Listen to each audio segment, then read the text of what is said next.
तो चलिए दोस्त, हम लोग अपना आज का कहानी शुरू करें।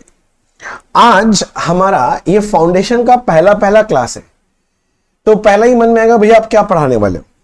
तो देखो, पहले मैं सबसे पहले बेसिक्स लेके डिस्कस करना चाहता हूं। पहला मेरा 3 या जो 4 क्लास रहेगा ना, इसमें अपने लोग फुल फ्लेजेड अकाउंट्स का बेसिक डिस्कस करेंगे। मुझे पता है आपका अकाउंट्स बहुत अच्छा रहा है बचपन में, बट फिर भी हम लोग पूरा बेसिक्स डिस्कस करेंगे। छोटा से छोटा चीज एकदम डिस्कस करने वाले हैं, ठीक है ना। क्या होगा, बेसिक अगर ब्रशअप कर लेंगे तो उसके बाद अगर कोई भी चैप्टर अपने लोग छुएंगे ना, तो अपने को आगे जाके कभी दिक्कत नहीं होगा। मेरा बात समझ में आ रहा है मैं क्या बोल रहा हूं। तो अपने लोग बेसिक स्टार्ट करेंगे, इसके अंदर सब कुछ पढ़ेंगे। जैसे कि मैं छोटा छोटा चीज पूछता हूं, मैं हमेशा बच्चों से, देखिए आप लोग सबको जरा बताओ कि आप लोग पढ़ के आए हो ना, क्लास 11 12 अकाउंट्स किया है थोड़ा बहुत? हाँ भैया किया है। अच्छा एक चीज बता मेरे को, जैसे बचपन में तुम लोग अकाउंट ऐसे टी शेप में बनाता था ना। कुछ क्वेश्चन पूछ रहा हूं, जल्दी से बताना। जैसे ये साइड डेबिट लिखता था, ये साइड क्रेडिट लिखता था, करेक्ट लिखता था कि नहीं लिखता है? अरे बोलो हाँ कि ना, ऐसे मुंडी मुंडी हिला लो, थोड़ा सा समझ में आ जाए। हाँ, तो भैया मेरा क्वेश्चन है, ये साइड डेबिट क्यों और ये साइड ही क्रेडिट क्यों? उल्टा क्यों नहीं हो सकता? ये साइड डेबिट और ये साइड क्रेडिट क्यों नहीं बोल सकते? चलो ये ठीक है, छोड़ो। तो अकाउंट तो तुम लोग को बहुत अच्छे से आता है। तुम लोग बचपन में अकाउंट्स पढ़ता था, उसमें गोल्डन रूल्स पढ़ता था, पढ़ा है कभी गोल्डन रूल्स? वो पर्सनल का लिखता था तुम लोग, debit the receiver, credit the giver, debit one comes in, credit what goes out. याद आ रहा है? मेरा क्वेश्चन है क्यों वो रूल वैसा ही क्यों है, कुछ और क्यों नहीं? अच्छा छोड़ो, तुम लोग मॉडर्न अप्रोच में पढ़ता था ऐसे कि एसेट जो है, अकाउंट अगर इंक्रीज होता है तो डेबिट करते हैं और एसेट डिक्रीज होता है तो क्रेडिट करते हैं। याद आ रहा है? फिर तुम लोग पढ़ता था कि भैया लाइबिलिटी इंक्रीज होगा तो क्रेडिट होगा और डिक्रीज होगा तो डेबिट होगा। पढ़ा था ना बचपन में? मेरा क्वेश्चन है ऐसा क्यों? फिर तुरंत जब मैं ये सब क्वेश्चन पूछता ना, बच्चा लोग बोलता भैया ऐसे ही होता है। एक्चुअली क्या है ना, आप लोग बचपन में सब पढ़ के आए, किंतु आपको ना कोई इसका लॉजिक नहीं बताया। मैं हमेशा बोलता हूं, आप लोग अभी जो बचपन में पढ़ के आए हो ना, वो आप लोग कॉन्सेप्चुअली नहीं पढ़ के चीजों को रट्टा लगा के पढ़े हो। और मैं आपको बता रहा हूं, ये सारा बात जो मैं बोल रहा हूं ना, हर एक चीज के पीछे लॉजिक है। तो अभी अपने लोग करने क्या वाले हैं, जो इनिशियली 3 या 4 क्लास, अगर आप 3 या 4 क्लास मेरे साथ अगर बैठ गए ना, तो मैं आपको चैलेंज करता हूं, मैं आपका अकाउंट्स का देखने का नजरिया चेंज कर दूंगा। मगर आपको ये जो 3 या 4 क्लास है, मेरे साथ इत्मीनान से बैठना पड़ेगा, चर्चा करना पड़ेगा और पार्टिसिपेट करना पड़ेगा आपको। अगर पार्टिसिपेट नहीं करेंगे तो काम ही नहीं होगा। बोलो क्या बोलते हैं पब्लिक, चालू करें? यस सर, नो सर, चालू कर दें? सब कुछ सुनने के लिए रेडी है, किंतु पार्टिसिपेशन करना पड़ेगा। मैं जब जब आपको बोलूंगा मेरे साथ रिपीट करो, आपको रिपीट करना पड़ेगा। और एक चीज एकदम श्योर हो लो कि जितना पढ़ाई करना है ना, जितना पढ़ाई करना है ना, सारा का सारा क्लास में फिनिश करके जाएंगे। घर के लिए कोई काम ही नहीं रखना है। अगर कुछ समझना है तो क्लास में फिनिश करना है, अगर कुछ याद करना है तो वो भी क्लास में फिनिश करना है। घर के लिए कोई मेहनत नहीं छोड़ेंगे, घर में जाके सिर्फ एंजॉय करना है। बोलो क्लियर है? पार्टिसिपेट करने के लिए सारे बच्चे रेडी? तो चलो शुरू करते हैं सर, हम लोग अपना कहानी शुरू करते हैं। सबसे पहला, अगर मैं आपसे पूछूं अकाउंटिंग किसको बोलते हैं? हम लोग सब्जेक्ट कौन सा पढ़ रहे हैं? अकाउंटिंग पढ़ रहे हैं, राइट? अकाउंटिंग किसको बोलते हैं? तो क्या बोलोगे, अकाउंटिंग किसको बोलते हैं? कोई बच्चा है जो जानता है अकाउंटिंग किसको बोलते हैं? तो देखो एकदम सिंपल से लैंग्वेज में मैं आपको आंसर देता हूं। अगर कोई पूछता है ना अकाउंटिंग किसको बोलते हैं, तो मैं बोलता हूं accounting is the language of business. और मेरे साथ साथ लिखना चालू कर दो, मेरे साथ साथ लिखना चालू कर दो Munna. Accounting is the language of business. अच्छा, मेरा एक हैबिट में पहले दिन ही बता देता हूं, जो मैं बोलता हूं मैं डेफिनेटली लिखवाता हूं, और जो मैं नहीं बोलता मैं डेफिनेटली नहीं लिखवाता। तो क्लास में जितना भी चर्चा होगा ना, सारा का मैं नोटिंग कराऊंगा और आपको नोटिंग कर लेना है। चलो, accounting is the language of business. लिखा क्या बच्चे लोग? Accounting is the language of business. कोई पूछेगा ना अकाउंटिंग क्या है, तो सबसे पहले क्या बोलना? Accounting is the language of business. समझो बात को, इस आदमी को पहचान लो, ये आज भी आएगा आगे भी आएगा। ये है मिस्टर ए, मान कौन है भाई साहब? Mister A. मिस्टर ए का एक बिजनेस है, मिस्टर ए ने एक बिजनेस चालू किया है और ये बिजनेस का नाम रखा है ए एंड कंपनी। तो मिस्टर ए एक बिजनेस कर रहा है in the name of A and company. तो जब मिस्टर ए बिजनेस करेगा तो he has to communicate with many people. उसको कम्युनिकेशन करना पड़ेगा किसके साथ? जैसे उसको कम्युनिकेशन करना पड़ेगा सप्लायर लोगों के साथ। अरे भाई, जिससे वो माल खरीदेगा फिर ना बेचेगा, तो सप्लायर के साथ कम्युनिकेशन करना पड़ेगा। उसको कस्टमर लोगों के साथ कम्युनिकेशन करना पड़ेगा। अरे जिसको माल बेचेगा उसको भी तो कम्युनिकेट करना पड़ेगा। इसके बाद उसको बैंक से कम्युनिकेट करना पड़ेगा। अब हम धंधा करेंगे बैंक से, मान लो लोन लेंगे, तो बैंक से कम्युनिकेट करना पड़ेगा। हम लोग कौन से कंट्री में रहते हैं? इंडिया। तुमको पता है ना, इंडिया में तुम कुछ भी कमाओगे तो एक आदमी कटोरा लेके आता है। कौन? भैया गवर्नमेंट, टैक्स के नाम का। तो मेरे को गवर्नमेंट से भी कम्युनिकेट करना पड़ेगा। बोलो, समझ में आ रहा है मैं क्या बोलना चाह रहा हूं? तो मैं बोल क्या रहा हूं कि अगर मिस्टर ए अगर बिजनेस करेगा तो मिस्टर ए को बिजनेस करना है तो उसको कम्युनिकेशन करना है। कम्युनिकेशन किसके साथ करना है? कम्युनिकेशन करना है उसको आउटसाइडर लोगों के साथ। अच्छा सोचना, ये जो सप्लायर है, कस्टमर बोल रहा हूं, बैंक बोल रहा हूं, गवर्नमेंट बोल रहा हूं, ये लोग अपने घर के आदमी कि बाहर के आदमी? बाहर के हैं ना। तो वही बोल रहा हूं कि आउटसाइडर है लोग, तो इनको कम्युनिकेशन करना है किसके साथ? आउटसाइडर के साथ। और अगर मेरे को किसी के साथ भी कम्युनिकेशन करना है तो here arises a need of language. अरे कम्युनिकेट कैसे करते हैं? लैंग्वेज। जैसे मैं अभी आपके साथ कम्युनिकेशन कर रहा हूं तो I am using a language. मैं हिंदी बोल रहा हूं, इंग्लिश बोल रहा हूं, तुम लोग लैंग्वेज यूज कर रहे हैं। और यही लैंग्वेज का नाम बिजनेस में है भैया अकाउंटिंग। इसीलिए मैंने बोला accounting is the language of business. मेरा बात फिर से समझो, अगर जब एक ओनर बिजनेस करता है तो उसको कम्युनिकेशन करना पड़ता है किसके साथ? आउटसाइडर लोगों के साथ। और अगर कम्युनिकेशन करना है तो उसको चाहिए भैया लैंग्वेज। और ये जो लैंग्वेज है, इसी लैंग्वेज का नाम क्या है भैया? अकाउंटिंग है।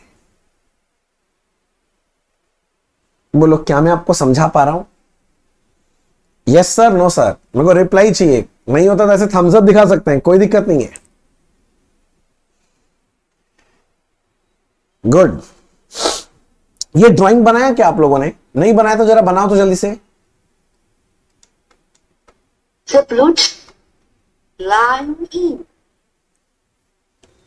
जल्दी से सारे बच्चे लोग जल्दी से ड्राइंग बनाओ तो मेरे साथ साथ।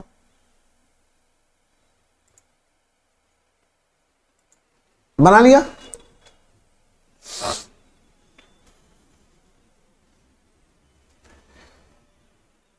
अच्छा, मुझे अब आप लोग का पार्टिसिपेशन चाहिए। आप लोग सिर्फ देख रहे हैं, कुछ बोल नहीं रहे हैं मुंह से। घर बैठे हैं, इसका मतलब ये नहीं कि आप मुंह से बोलेंगे नहीं। कम्युनिकेशन करना है बच्चे आउटसाइडर के साथ। आउटसाइडर के साथ।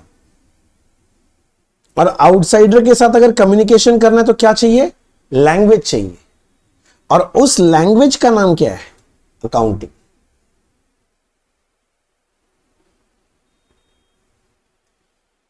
बोलो, बात समझ में आ रहा है? अच्छा, जैसे एक चीज हमको बता, प्रैक्टिकली बात कर रहा हूं। हम लोग बोलते हैं ना कि इसका इस लैंग्वेज में बहुत पकड़ है। जैसे मान ले किसी का इंग्लिश बहुत अच्छा है, इंग्लिश एक लैंग्वेज है, तो हम लोग कब बोलते हैं उसका इंग्लिश बहुत अच्छा है? इंग्लिश में क्या अच्छा है उसका जिससे हम लोग बोलते हैं भैया इसका इंग्लिश बहुत अच्छा है? फ्लुएंसी। ग्रामर। फ्लुएंसी मतलब क्या बोलना चाह रहे हो? ग्रामर। अगर किसी का ग्रामर बहुत, ग्रामर पे कंट्रोल अच्छा होता है, बोलते हैं ना भाई इसका भाई इस पे कंट्रोल बहुत अच्छा है, राइट? तो मेरा काम क्या? आपको अकाउंट्स का ग्रामर सिखाना। ग्रामर मतलब होता है बेसिक्स। तो हमारा काम आज यही है कि मैं आपको बेसिक्स को लेके सिखाऊं। जितना स्ट्रांग आपका बेसिक्स होगा ना, मतलब अकाउंटिंग ग्रामर जितना स्ट्रांग होगा, उतना ज्यादा अच्छा रहेगा आपके लिए। चलो ठीक है, अब मैं आपको अकाउंटिंग का एक सिंपल सा डेफिनेशन लिखाता हूं। मैं बुकिश डेफिनेशन नहीं लिखा रहा, सिंपल डेफिनेशन। एक बार आप मेरे साथ साथ जल्दी से लिखो। ये डेफिनेशन आप मेरे साथ साथ लिखोगे। देखो, accounting is an art, art of recording, recording of transaction and event of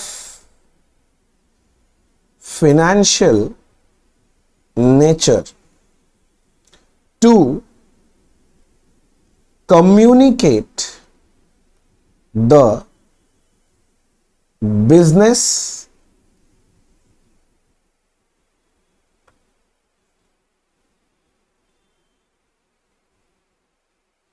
to communicate the business result to the user of financial statement. Don't worry, मेरा ब्यूटीफुल हैंडराइटिंग का 1-2 दिन में आदत हो जाएगा. मेरा हैंडराइटिंग बहुत ब्यूटीफुल है, मोती जैसा है. Don't feel jealous, it's okay. हाँ, एकदम मोती जैसा है. बहुत सारे बच्चे जेलस हो जाते हैं मेरा हैंडराइटिंग देख के कि भगवान इन्हीं को सब कुछ देना था क्या, हमें नहीं दे पाए. और बहुत सारे बच्चों को कॉन्फिडेंस आ जाता है, बोला ऐसा हैंडराइटिंग लेके इस आदमी को डिग्री मिल सकता है तो हमको तो मिल ही सकता है. फिर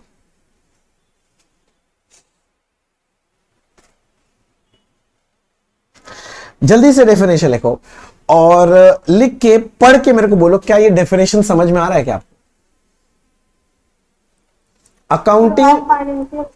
Accounting is an art of recording of transaction and event of financial nature to communicate the business result to the user of financial statement. Accounting is an art of recording of transaction and event of financial nature to communicate the business result to the user of financial statement.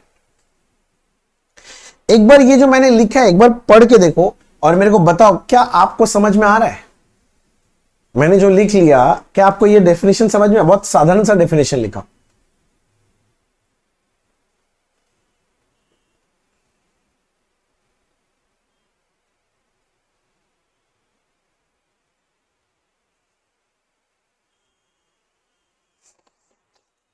जल्दी पढ़ के बताओ.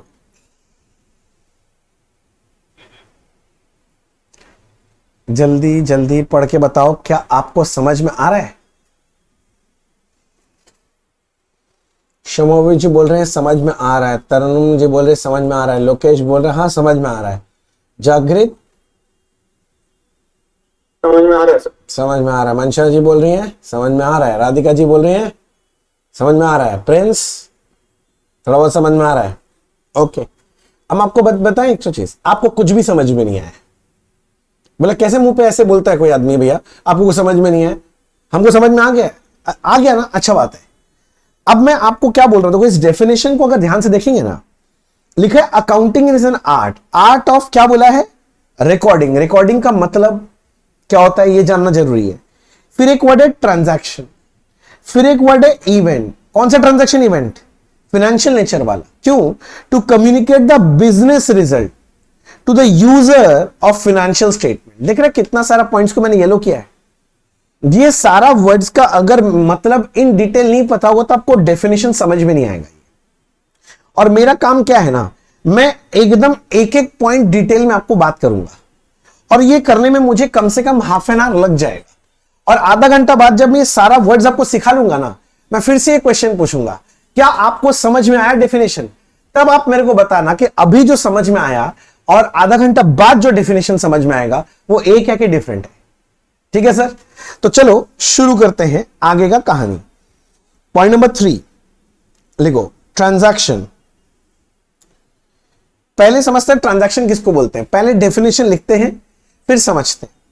तो transaction किसको बोलते हैं, तो लिखो performance of any act or any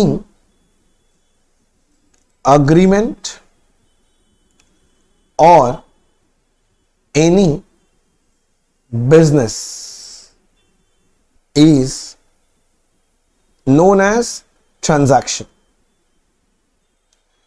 Performance of any act or any agreement or any business is known as transaction.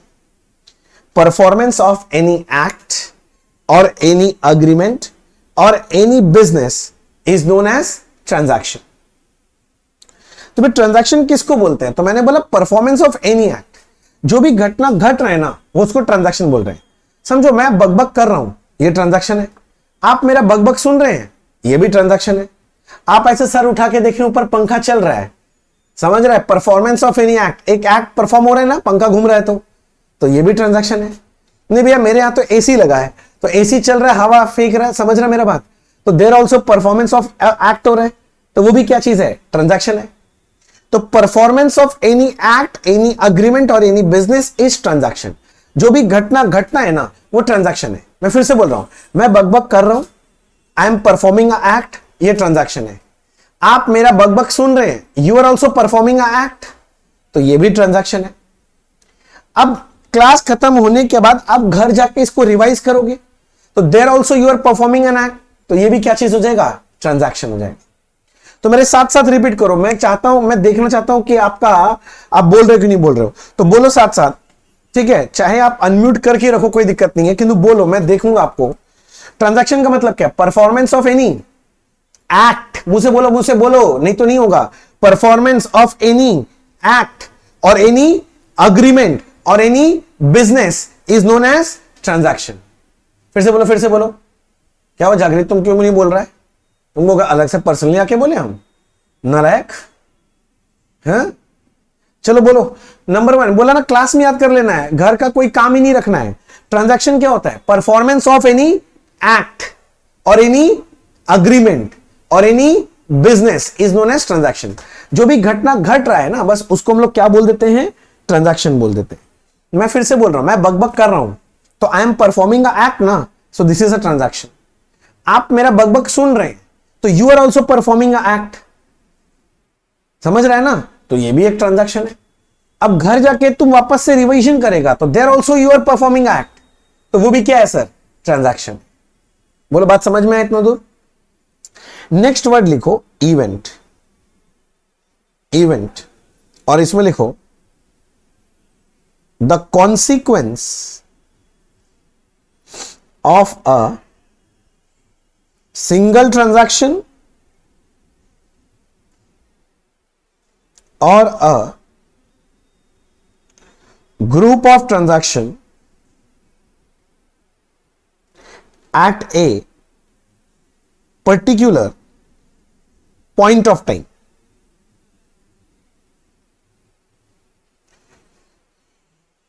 लिखो इवेंट का मतलब क्या है, the consequence of a single transaction or a group of transaction at a particular point of time.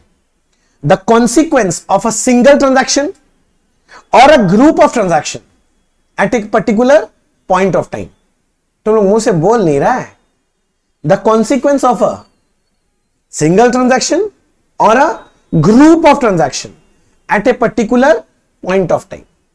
मैं समझाइए थोड़ा सा। मैं बोल रहा हूं कि कॉन्सिक्वेंस, कॉन्सिक्वेंस समझता है, एंड इफेक्ट, फल स्वरूप, हिंदी में बोलते हैं ना फल स्वरूप, इस घटना का फल स्वरूप ये हुआ, तो वही फल स्वरूप। तो भैया कॉन्सिक्वेंस किसका बोल रहे हैं, या तो कोई सिंगल ट्रांजैक्शन का कॉन्सिक्वेंस या ग्रुप ऑफ ट्रांजैक्शन का जो कॉन्सिक्वेंस है, एंड इफेक्ट है, जो रिजल्ट निकल के आ रहा है, उसको हम लोग इवेंट बोलते हैं। चलो मैं समझाता हूं ठीक से, एक एग्जांपल लेके। जैसे मैं अभी बोल रहा था, मैं बकबक कर रहा हूं, I am performing a act, तो दिस इज अ ट्रांजैक्शन। आप मेरा बकबक सुन रहे हैं, you are also performing an act, तो this is also transaction. Class खत्म हो जाएगा, घर जाके आप रिवीजन करोगे, there also you are performing an act, तो ये भी ट्रांजैक्शन है। अच्छा 6 महीना बाद जाके वो शुभ दिन आएगा जिस दिन आप एग्जाम देने जाओगे, तो जब आप एग्जाम दोगे तो there also you are performing an act. आप एग्जाम दे रहे हो तो आप एक एक्ट परफॉर्म ही ना कर रहे हो, तो वो भी क्या है, ट्रांजैक्शन है। किंतु एग्जाम देने के 1 महीना बाद रिजल्ट आएगा। अब सोचो ये जो रिजल्ट आया, कैन आई से it is the consequence of all this transaction. मैंने पढ़ाया, आपने पढ़ा, आपने रिवीजन दिया, आपने एग्जाम दिया, इसका कॉन्सिक्वेंस क्या निकला कि भाई आपका रिजल्ट आया 100 आउट ऑफ 100। मेरा बात समझो, तो ये जो मार्क्स मिला आपको, लास्ट में जाके मार्क्स मिला, it is a consequence of all this transaction. तो जो मार्क्स मिला, जो रिजल्ट आया, वो आपका इवेंट कहलाएगा। बोलो बात समझ में आ रहा है? थोड़ा थोड़ा थोड़ा थोड़ा धीरे धीरे समझना है, हड़बड़ी नहीं करना है। अच्छा, नेक्स्ट लिखो पांचवा नंबर लिखो, और ये है फिनेंशियल ट्रांजैक्शन। ए बच्चा लोग, तुम लोग को समझ में तो आ रहा है ना सब जो बोलने का कोशिश कर रहा हूं? लिखो फिनेंशियल ट्रांजैक्शन, इसमें लिखो transaction which satisfies following two conditions are known as financial transaction.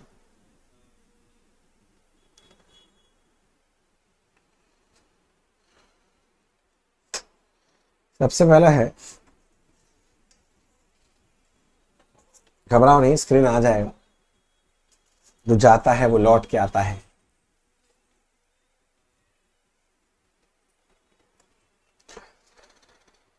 हाँ जी, condition number 1,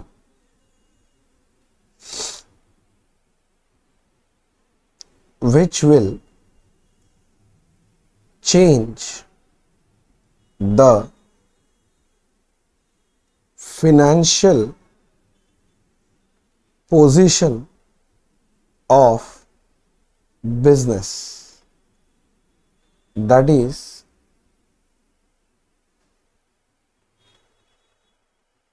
assets and liabilities of business. And condition number 2,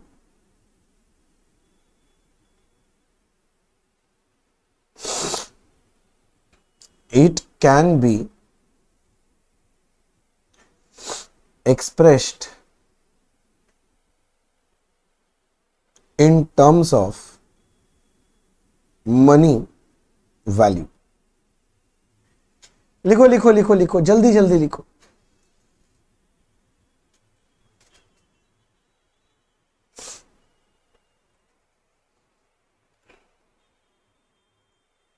लिख लिया?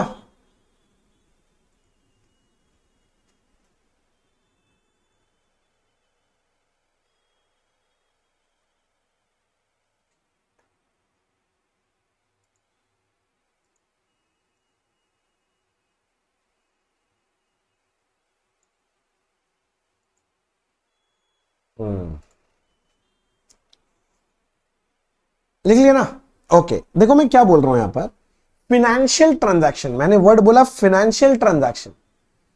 तो फिनेंशियल ट्रांजैक्शन किसको बोलते हैं? वो ट्रांजैक्शन जो दो ठो कंडीशन सेटिस्फाई करे। कितना कंडीशन? दो ठो। भैया दो में कितना? दो में कोई एक नहीं, नहीं, दोनों कंडीशन सेटिस्फाई करेगा। वो ट्रांजैक्शन जो दो कंडीशन दिया, दोनों का दोनों सेटिस्फाई करेगा, तब वो फिनेंशियल ट्रांजैक्शन।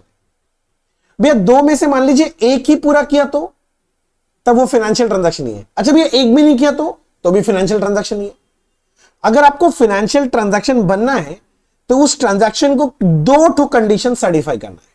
कौन से दो condition? Condition number 1, which will change the financial position of business, that is position of assets and liabilities of business. तो पहला कंडीशन क्या बोला कि भैया उसके वजह से आपके बिजनेस का फाइनेंशियल पोजीशन चेंज हो जाएगा। किसका फाइनेंशियल पोजीशन? ध्यान देना, फाइनेंशियल पोजीशन ऑफ बिजनेस, मतलब बिजनेस का एसेट लायबिलिटी चेंज होना चाहिए।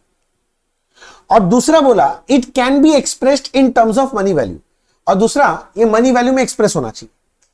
अब मैं जितनी थ्योरी बोलूं ऐसे समझ में नहीं आएगा जब तक मैं एक एग्जांपल लेके आपको बात नहीं करूं। ए पहचान कौन? ये कौन है बताओ? पहचान लिया इसको? मैंने बोला था पहचान के रखना, मिस्टर ए। और ये कौन है? पहचान लो भाई, ये तो वही है ना, ए का बिजनेस जिसका नाम आप रखे थे एन कंपनी, करेक्ट। अब मैं बोल रहा हूं, ध्यान से सुनना जरा सा। Mister A gave ₹1 lakh to his friend mister B. और एक मैं यहां बोल रहा हूं, देखो, mister A gave ₹1 lakh to its business.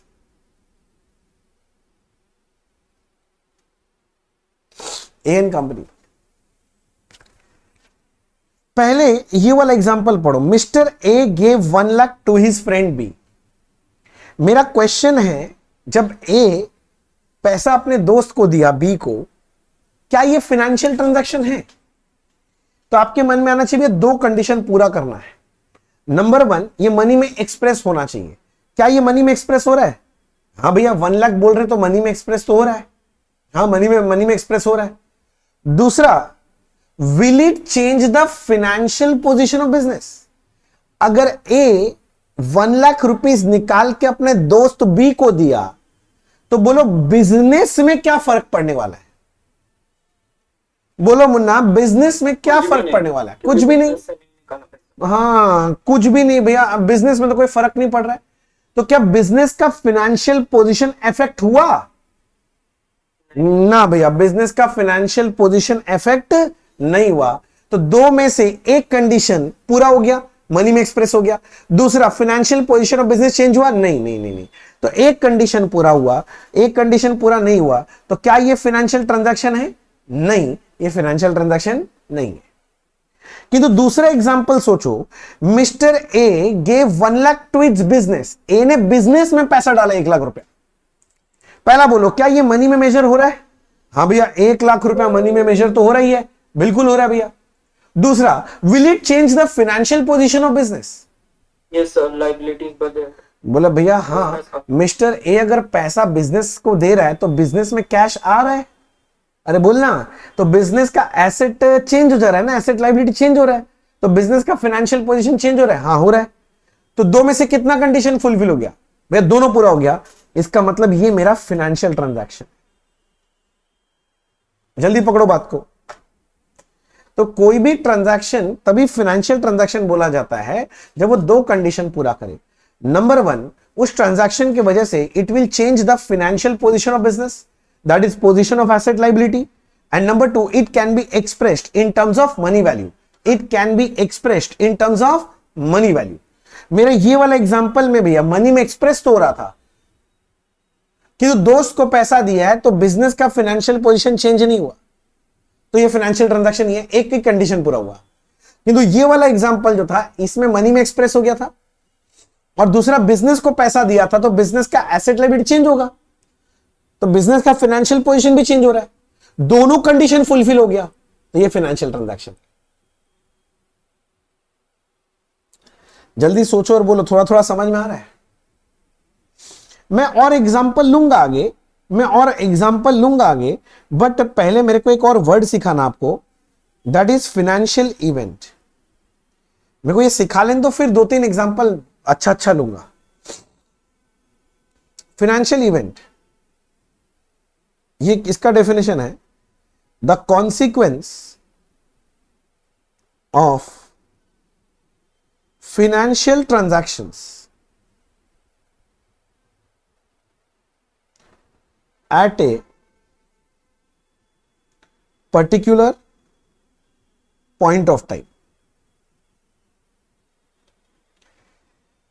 देखो, थोड़ा देर पहले मैंने एक वर्ड लिखाया था जिसका नाम था सिर्फ इवेंट। देखो, सिर्फ इवेंट था, और इसमें बोला था इवेंट का मतलब क्या बोला था, द कॉन्सिक्वेंस ऑफ सिंगल और a group of transaction at a particular point of time. और अब मैं जब बोल रहा हूं फाइनेंशियल इवेंट नहीं, फाइनेंशियल इवेंट, तो बोला consequence of financial transaction at a particular point of time. फिर से बोल रहा हूं, कॉन्सिक्वेंस का मतलब क्या होता है, एंड इफेक्ट। तो आपका जो भी फाइनेंशियल ट्रांजैक्शन हो रहा है, उसका जो एंड इफेक्ट है, उसका जो कॉन्सिक्वेंस है, फलस्वरूप लास्ट में जो बचेगा, उसी को फाइनेंशियल इवेंट बोलते हैं। मैं एग्जांपल लेता हूं, उससे ज्यादा क्लैरिटी आएगा। Example 1, goods purchased ₹1 lakh. आपको सोच के यह बताना है कि यह मेरा फाइनेंशियल ट्रांजैक्शन है कि फाइनेंशियल इवेंट। मैं कैसे सोचे? पहले फाइनेंशियल ट्रांजैक्शन सोचो, है कि नहीं है? फाइनेंशियल ट्रांजैक्शन होने के लिए कितना कंडीशन पूरा करना, जल्दी बोलो। दो कंडीशन, बिजनेस का एसेट लाइबिलिटीज और वो मनी होना चाहिए। करेक्ट। तो भैया सबसे पहला है मनी में एक्सप्रेस होना चाहिए। क्या ये मनी में एक्सप्रेस हो रहा है? बिल्कुल हो रहा है भैया। दूसरा, will it change the financial position of business? भैया अगर बिजनेस में आप गुड्स परचेज कर रहे हो तो बिजनेस में गुड्स आ रहा है ना, और पैसा जा रहा होगा, तो फाइनेंशियल पोजीशन बिजनेस का चेंज हो रहा है। हाँ हो रहा है। तो क्या मैं बोल सकता हूं it is a financial transaction? जल्दी पकड़ो बात को। मनी में भी एक्सप्रेस हो रहा है, बिजनेस में स्टॉक आएगा, कैश जाएगा, तो फाइनेंशियल पोजीशन बिजनेस का चेंज हो रहा है, तो it is a financial transaction.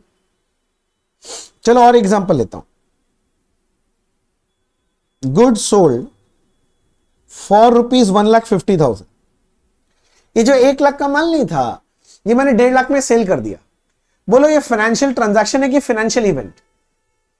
बोलो भैया पहला बात, क्या ये मनी में एक्सप्रेस हो रहा है? हाँ हो रहा है। दूसरा, will it change the financial position of business? अगर मैं माल बेच रहा हूं तो मेरे बिजनेस से गुड्स जा रहा है और उसके बदले कैश आ रहा है, तो फाइनेंशियल पोजीशन चेंज होगा ना, एसेट लायबिलिटी चेंज होगा ना? हाँ भैया होगा। तो दोनों कंडीशन पूरा कर रहे हो, तो इसका मतलब ये फाइनेंशियल ट्रांजैक्शन है। जल्दी बोलो हाँ कि ना। अब वेरी गुड। अब ये बताओ 1 लाख का माल आपने 1,50,000 में बेच डाला, तो ज्यादा में बेचा कि कम में? ज्यादा में। ज्यादा में, 50,000 ज्यादा में बेचा। तो ये क्या लग रहा है? ये क्या है? प्रॉफिट है, लॉस है, एसेट है, लायबिलिटी है?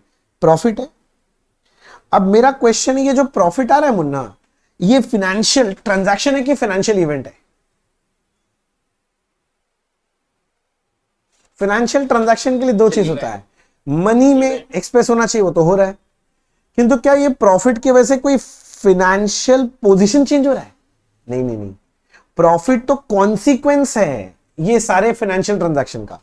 समझो, ये परचेज नाम का जो फाइनेंशियल ट्रांजैक्शन हुआ है और जो सेल नाम का फाइनेंशियल ट्रांजैक्शन हुआ है, इसका कॉन्सिक्वेंस क्या है? घर में profit loss. As a consequence of purchase and sale we are getting profit and loss. अरे बोलना हाँ, क्योंकि कॉन्सिक्वेंस है, तो ये भैया ये जो प्रॉफिट आया है ना, ये आपका फाइनेंशियल इवेंट है। अच्छा, माल परचेज कर रहे हैं तो फाइनेंशियल ट्रांजैक्शन है, माल सेल कर रहे हैं तो वो भी फाइनेंशियल ट्रांजैक्शन है, किंतु सेल और परचेज का कॉन्सिक्वेंस होता है प्रॉफिट लॉस। जल्दी पकड़ो बात को। तो ये कॉन्सिक्वेंस है, तो इसका मतलब ये मेरा फाइनेंशियल इवेंट है। क्या मैं समझा पाया? नोटिंग किया आपने? क्योंकि मैं फिर अगला एग्जांपल लूंगा और इस बार मुझे आपका आंसर चाहिए। अगर आप रेडी हैं तो बताइएगा। बोलू? अच्छा, लिखो परचेज गुड्स फॉर ₹2 लाख। जल्दी बताओ ये फाइनेंशियल ट्रांजैक्शन है कि फाइनेंशियल इवेंट है? Financial transaction. बच्चा लोग हंस रहे मुंह पे हाथ देखे, बोले ऊपर वाला एग्जांपल दोबारा लिख के बोलते नया एग्जांपल दिए हैं। छी, वही तो एग्जांपल है, गुड्स परचेज हुआ है भैया, ये तो मनी में एक्सप्रेस हो रहा है और गुड्स आएगा जाएगा बिजनेस में, तो फाइनेंशियल पोजीशन भी चेंज होगा, भैया फाइनेंशियल ट्रांजैक्शन। ठीक है, 2 लाख का माल परचेज किया था, इसमें से 1,50,000 का माल मैंने बेच दिया 180 में। मैं बोल रहा हूं सोल्ड गुड्स वर्थ 1,50,000 फॉर 1,80,000। बताओ ये फाइनेंशियल ट्रांजैक्शन है कि फाइनेंशियल इवेंट है? फाइनेंशियल ट्रांजैक्शन की फाइनेंशियल इवेंट? जल्दी बताओ। ट्रांजैक्शन। ट्रांजैक्शन है। भी हमने सेल किया है, ये मनी में मेजर होगा। हाँ, 1,80,000 में सेल किया है, और अगर सेल किया है तो बिजनेस से गुड्स जा रहा है, कैश आ रहा है, तो बिजनेस का फाइनेंशियल पोजीशन चेंज हो रहा है। तो दोनों का दोनों कंडीशन अगर आप फुलफिल कर रहे हो, मतलब ये फाइनेंशियल ट्रांजैक्शन है। अब आप एक चीज ध्यान दो, आपने सेल किया था 1,80,000 में, और जो माल सेल किया इसका कॉस्ट यानी कॉस्ट ऑफ गुड सोल्ड 150 है। तो 150 का माल अगर आपने 180 में बेच दिया, तो डिफरेंस 30,000 क्या आ रहा है? प्रॉफिट आ रहा है, बोलो ना हाँ। मेरा क्वेश्चन, ये जो प्रॉफिट आ रहा है ये फाइनेंशियल ट्रांजैक्शन है कि फाइनेंशियल इवेंट है? वेरी गुड भैया, it is a consequence of financial transactions, ये मेरा फाइनेंशियल इवेंट है। एक और एक चीज समझो, हमने टोटल कितना कॉस्ट का गुड्स खरीद रखा था, कितने कॉस्ट का माल खरीदा हुआ है? 2 लाख का। बोलो इसमें से कितने कॉस्ट का माल बेच दिया? कॉस्ट ऑफ गुड्स सोल्ड, कितने कॉस्ट का माल बेच दिया? 150। 150 का। दिमाग लगाओ, 2 लाख का माल खरीदे थे, 150 का माल बेच दिए, तो कितना अभी अनसोल्ड पड़ा हुआ है? सोल्ड हो गया 150, तो 50,000 अनसोल्ड है। अनसोल्ड मतलब ये मेरा क्लोजिंग स्टॉक बोलते हैं इसको बचपन से। जो माल नहीं बिका उसको क्या बोलते हैं? क्लोजिंग स्टॉक ही ना बोलते हैं।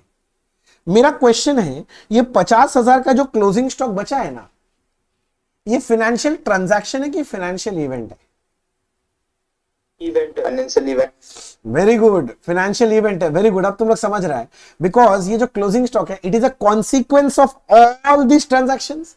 ये सारे फाइनेंशियल ट्रांजैक्शन का कॉन्सिक्वेंस है क्लोजिंग स्टॉक। खरीदा बेचा, as a consequence closing stock बच गया। तो जो क्लोजिंग स्टॉक बचा है ये मेरा फाइनेंशियल इवेंट है। एकदम सही बोल रहे हो। यानी एक बार मैं बोल रहा हूं नट शेल में, जरा सुनो तो ठीक बोल रहा हूं क्या? माल परचेस करेंगे तो फाइनेंशियल ट्रांजैक्शन है, माल सेल करेंगे तो फाइनेंशियल ट्रांजैक्शन है, किंतु परचेस सेल की वजह से जो प्रॉफिट लॉस आएगा वो फाइनेंशियल इवेंट है। परचेस सेल के बाद लास्ट में जो क्लोजिंग स्टॉक बच जाएगा वो भी फाइनेंशियल इवेंट है, because it is the end effect या consequence of all the financial transaction. नहीं समझ रहा है? अरे बोलना, समझ रहा है कि नहीं समझ रहा है? हाँ सर। पक्का? हाँ। मनशा जी समझ में आ रहा है? तरुण जी, शमा वो तो बोल ही दिया था, जागृत भी बोल ही रहा है, प्रिंस भी बोल ही रहा है। गुड, ठीक है, धीरे धीरे सबको बोल रहे हैं, समझ में आ रहा है। Good good good. चलो एक और एग्जांपल लेते हैं। Example number 3, mister A introduced capital into business ₹1 lakh. तुम लोग नहीं समझाइए हम क्या लिखे, देखो तो समझ में आ रहा है क्या? ए अपना मालिक है, पहचान लिया ना? वो बिजनेस में पैसा लाया है। ये फाइनेंशियल ट्रांजैक्शन है कि फाइनेंशियल इवेंट है? Financial transaction. Very good, financial transaction. Money में एक्सप्रेस हो रहा है? हाँ हो रहा है। जब मालिक बिजनेस में कैपिटल लाएगा, जब मालिक बिजनेस में कैपिटल लाएगा, जब मालिक बिजनेस में कैपिटल लाएगा, तो क्या बिजनेस का फाइनेंशियल पोजीशन चेंज होगा? हाँ होगा भैया। बिजनेस में कैश आएगा, कैपिटल इंक्रीज होगा, तो फाइनेंशियल पोजीशन चेंज हो रहा है, करेक्ट? तो दोनों कंडीशन फुलफिल हो गया। तो दोनों कंडीशन फुलफिल हो गया, तो ये मेरा फाइनेंशियल ट्रांजैक्शन है।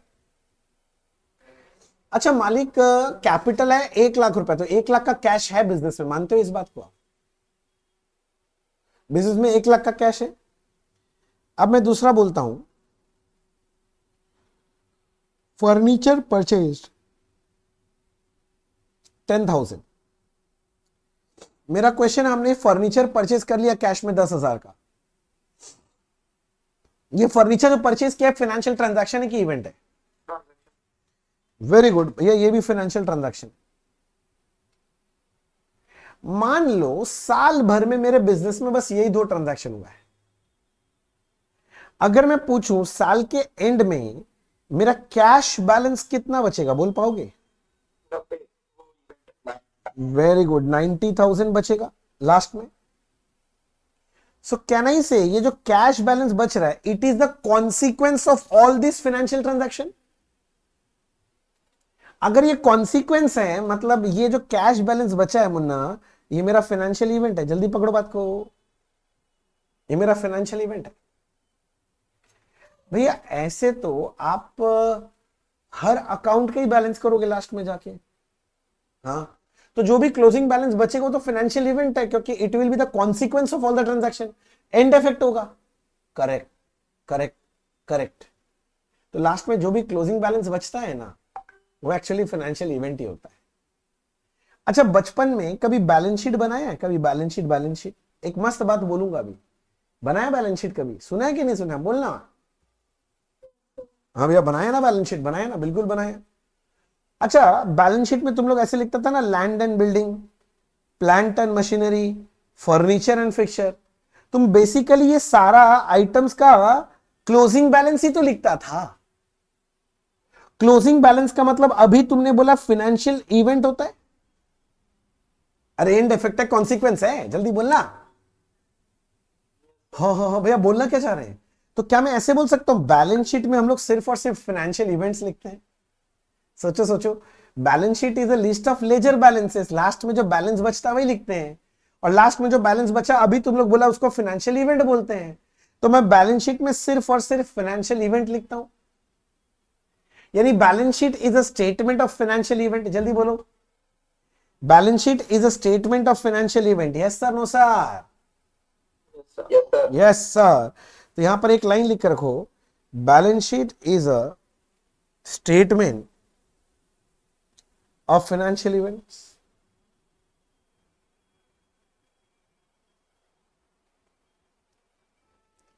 Balance sheet is a statement of financial event.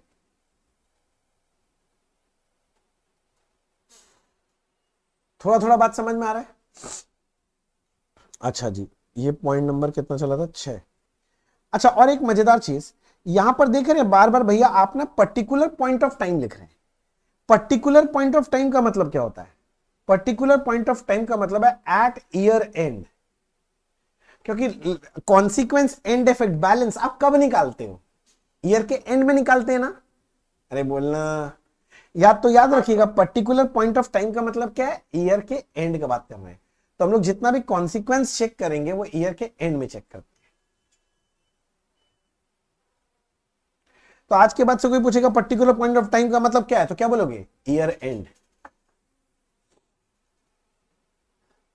अच्छा, नेक्स्ट पॉइंट नंबर 7, एक वर्ड है बिजनेस रिजल्ट, साथ साथ लिखते रहना। मतलब बिजनेस रिजल्ट दो तरह का होता है। एक होता है financial position of business, that is, मैं बात कर रहा हूं एसेट्स एंड लाइबिलिटीज का, और दूसरा होता है financial performance of business,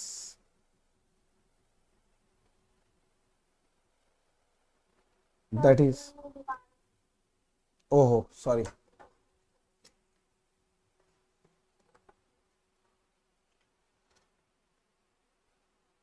that is profit and loss.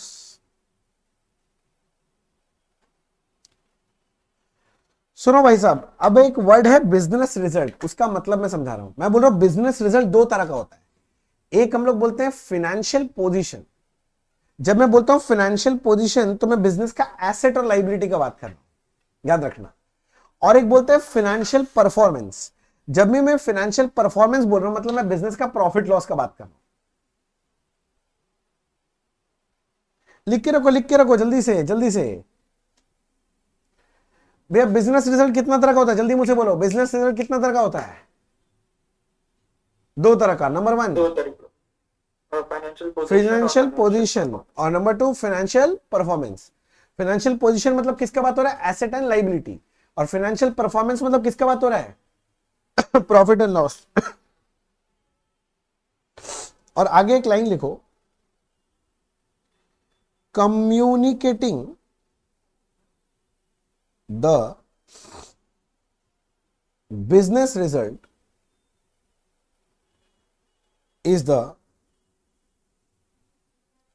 primary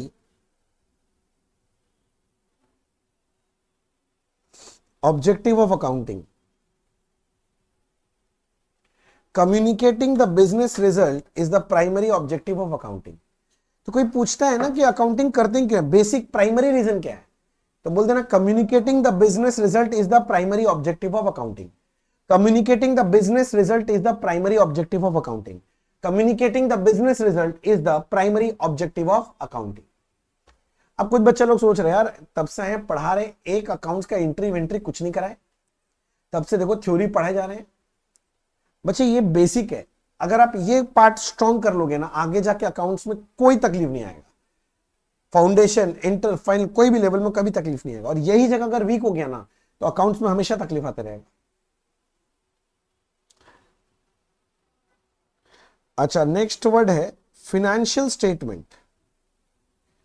जानते हैं फिनेंशियल स्टेटमेंट किसको बोलते हैं? तुम लोग जानता होगा क्या फिनेंशियल स्टेटमेंट? अरे जिसको फाइनल अकाउंट्स बोलते हैं, बोलते बचपन से फाइनल अकाउंट्स में क्या क्या बनाता है बताओ? ट्रेडिंग अकाउंट, पीएल और ये बैलेंस शीट। एक ट्रेडिंग पीएल बोला, एक बैलेंस शीट जानता तुम, ये दो तो जानता ही है। किंतु आज के बाद से दो नहीं बोलोगे, बोलोगे फिनेंशियल स्टेटमेंट में चार चीज होता है, ट्रेडिंग पीएल, बैलेंस शीट, एक होता है कैश फ्लो स्टेटमेंट और एक होता है नोट्स टू अकाउंट्स। तो याद रखना, जब भी हम लोग फाइनेंशियल स्टेटमेंट वर्ड यूज करते हैं तो हम लोग चार चीजों का बात कर रहे हैं। सबसे पहला किसका बात कर रहे हैं? Balance sheet.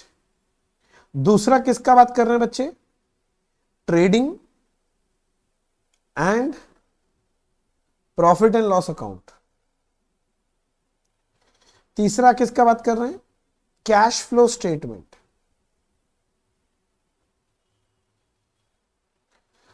और चौथा किसका बात कर रहे हैं? Notes to accounts. ये चार चीजों को मिला के हम लोग बोलते हैं फाइनेंशियल स्टेटमेंट है। तो आज के बाद से कोई पूछेगा फाइनेंशियल स्टेटमेंट में क्या क्या आता है, तो number 1 balance sheet, number 2 trading PL, number 3 cash flow statement, number 4 notes to accounts. Notes to accounts. जल्दी बोलो, फाइनेंशियल स्टेटमेंट में क्या क्या आता है? Number 1 balance sheet, number 2 trading and profit and loss account, number 3 cash flow statement and number 4 notes to accounts.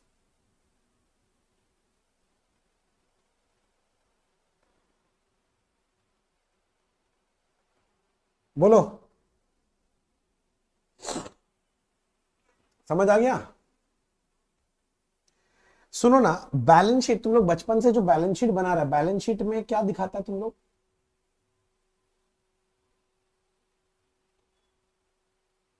बोल, बचपन से जो बैलेंस शीट बनाता है, बैलेंस शीट में क्या दिखाई देता है? Financial position. हाँ, ये अच्छा लगा मुझे, एसेट लाइबिलिटी। पर अब थोड़ा सा तुम लोग बड़ा हो गया है, अभी मैंने एक अच्छा लैंग्वेज सिखाया।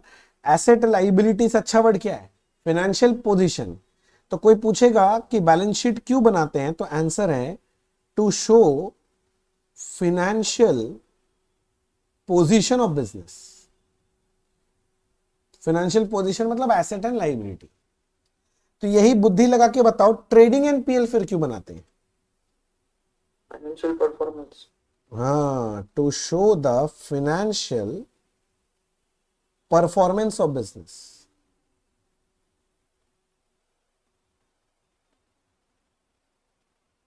अच्छा, एक बात बता, तुम लोग बचपन में कभी कैश फ्लो स्टेटमेंट बनाया था क्या? कुछ बच्चे लोग बोल रहे हैं हाँ, कुछ बच्चे लोग बोल रहे हैं ना। अच्छा, जो लोग बनाए हैं कैश फ्लो स्टेटमेंट, उसमें क्या दिखाते थे भैया? नाम से समझिए ना, कैश का फ्लो दिखाते हैं। कैश फ्लो स्टेटमेंट मतलब कहां से कैश आया और कहां कैश गया। तो कैश फ्लो स्टेटमेंट क्यों बनाते हैं, तो आंसर है to show the movement of cash. Movement of cash मतलब that is cash inflow and cash outflow. Inflow and outflow हो गया। और लास्ट में notes to accounts. Notes to accounts क्या है, किसी को पता है? मेरे ख्याल से नहीं पता होगा, जरा सा सुन लो। ये मैं आपको नोट्स टू अकाउंट्स क्या होता है डिटेल में आपको सिखाऊंगा जब आप फाइनल लेवल में आओगे, डिटेल्स में एकदम। किंतु अभी समझो, नोट्स टू अकाउंट्स बनाया जाता है डिस्क्लोजर पॉलिसी के तहत। अगर हमको फाइनेंशियल स्टेटमेंट के साथ कुछ और इंफॉर्मेशन देना है जिससे कि फाइनेंशियल स्टेटमेंट पढ़ने में आसानी हो, जो भी पढ़ना चाहता है, तो वो सारा जो एक्स्ट्रा इंफॉर्मेशन है हम लोग लिखते हैं नोट्स टू अकाउंट्स में। बात समझ में आ? कोई भी चीज एक्स्ट्रा इंफॉर्मेशन देना तो कहां दिखाते हैं? नोट्स टू अकाउंट्स में। ऐसे ब्रैकेट में लिख लो, it is prepared as per disclosure policy. It is prepared as per disclosure policy. It is prepared as per disclosure policy. It is prepared as per disclosure policy. जल्दी से बात कर रहे हैं भैया। बिजनेस रिजल्ट कितना तरह का होता है? दो तरह का, फाइनेंशियल पोजीशन मतलब एसेट लायबिलिटी, और दूसरा financial performance, profit loss. Financial statements किसको बोलते हैं? There are 4 financial statement. Number 1 balance sheet to show financial position of business. Number 2 trading and PL to show financial performance of business. Number 3 cash flow statement to show the movement of cash, cash inflow and cash outflow. And notes to account, it is prepared as per disclosure policy. कुछ extra information देना है तो वो वहां दिखाया जाता है। तो आज के बाद से याद रखोगे फाइनेंशियल स्टेटमेंट में 4 चीज आता है। अच्छा, अगला लिखो 7, 8, 9। अगला है यूजर ऑफ फाइनेंशियल स्टेटमेंट। जल्दी से लिखो, यूजर ऑफ फाइनेंशियल स्टेटमेंट। देखो नाम से समझो, user of financial statement. Financial statement use कौन करता है? तो अगर आप थोड़ा सा पढ़ाई लिखाई करोगे तो पता चलेगा कि यूजर ऑफ फाइनेंशियल स्टेटमेंट 2 तरह के होते हैं। एक होता है जिसको हम लोग बोलते हैं इंटरनल यूजर, और एक होता है जिनको हम बोलते हैं external user. Internal user, external user. Internal user कौन होता है? मैनेजमेंट। और आंसर है 1 who manages the business। 1 who manages the business। जो भी बिजनेस को मैनेज करेगा ना वो इंटरनल यूजर है। जो भी हमारा बिजनेस को मैनेज करता है वो इंटरनल यूजर है। जैसे सबसे पहले आता है ओनर लोग। ओनर बिजनेस को मैनेज करता है ना तो वो इंटरनल यूजर है। एग्जाम्पल के केस में मैं ऐसे समझाता हूं, अगर सोल प्रोप्राइटरशिप है तो सोल प्रोप्राइटरशिप में ओनर कौन है? प्रोप्राइटर। अगर कोई पार्टनरशिप बिजनेस है तो उसमें ओनर कौन है? पार्टनर। अगर कंपनी है तो कंपनी में ओनर कौन है? Share holder. ये लोग इंटरनल यूजर बोले जाते हैं, इंटरनल यूजर।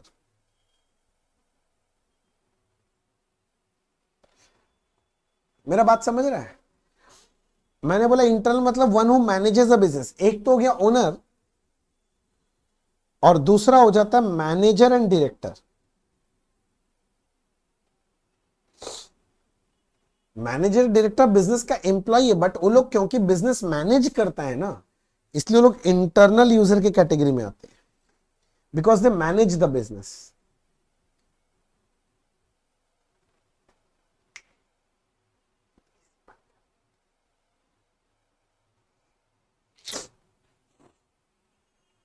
बोलो जी, ठीक है। इंटरनल यूजर तो हो गया, तो एक्सटर्नल यूजर को इसको बोलते हैं। तो आंसर है other than internal user. Other than internal user. Internal user को छोड़ के बाकी सारे यूजर लोग को एक्सटर्नल यूजर बोलते हैं। अच्छा, यूजर ऑफ फाइनेंशियल स्टेटमेंट मतलब जो फाइनेंशियल स्टेटमेंट यूज करता है ना। हम ये बात तो समझ रहे हैं, ओनर यूज करता होगा डिसीजन मेकिंग के लिए, मैनेजर डायरेक्टर भी यूज करता होगा बिजनेस में डिसीजन मेकिंग करने के लिए। अब एक्सटर्नल यूजर मतलब अदर देन इंटरनल यूजर, इसका एग्जांपल दीजिए। अच्छा, जैसे मैं बोल रहा हूं सप्लायर। सप्लायर समझते हो? क्रेडिटर। अच्छा भैया बताइए, हमारा क्रेडिटर, हमारा सप्लायर हमारा फाइनेंशियल स्टेटमेंट क्यों यूज करेगा? अरे सीधा बात देखने के है, लिए कि डेट मेकिंग कितना है। वेरी गुड भैया, हमको देखना पड़ेगा ना वो मेरे को उधार देगा कि नहीं देगा, क्योंकि मेरा फाइनेंशियल स्टेटस अगर अच्छा है तो सामने वाला उधार देगा मेरे को, अगर अच्छा नहीं होगा तो उधार नहीं देगा। तो ये कैसे पता चलेगा? फाइनेंशियल स्टेटमेंट देख के, तो लोग देखता ही है। अच्छा, उसके बाद कस्टमर्स लोग देखते हैं। फिर कस्टमर क्यों देखेगा? कस्टमर को डिसाइड करना है कि तुमसे माल खरीदे नहीं खरीदे। अगर तुम्हारा सेल बढ़िया होता है इसका मतलब माल अच्छा है, तो लोग तुमसे लेना चाहेंगे, तो कस्टमर लोग देखेगा फाइनेंशियल स्टेटमेंट। ऐसे ही इन्वेस्टर, इन्वेस्टर समझते हो? अगर कोई हमारे कंपनी में पैसा लगाना चाहता है तो हमारे कंपनी का फाइनेंशियल स्टेटमेंट देखेगा या नहीं देखेगा? देखेगा भैया। अच्छा, गवर्नमेंट हो सकता है, गवर्नमेंट क्यों देखेगा? गवर्नमेंट को चाहिए हमसे टैक्स, तो वो देखेगा ना फाइनेंशियल स्टेटमेंट कि ठीक ठाक बना के टैक्स जमा किए कि नहीं चाहिए। बैंक हो सकता है, बैंक से लोन वोन लेते हैं ना, तो बैंक हो सकता है एक्सटर्नल। ऐसे लिमिट नहीं है। और एक तो बता देते हैं, एम्प्लॉई। अच्छा, एक बात याद रखना, employ other than manager and director.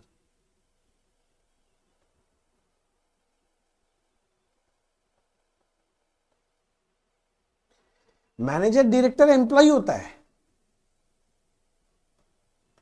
मगर वो लोग एक्सटर्नल यूजर नहीं है, इंटरनल यूजर है। बोलो जल्दी से, यहां तक ठीक है क्या?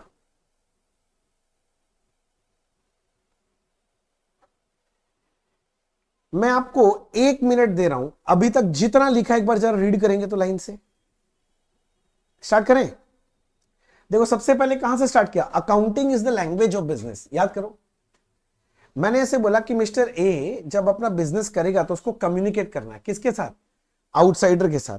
तो अगर कम्युनिकेट करना है तो here arises a need of language, and this language is known as क्या? अकाउंटिंग।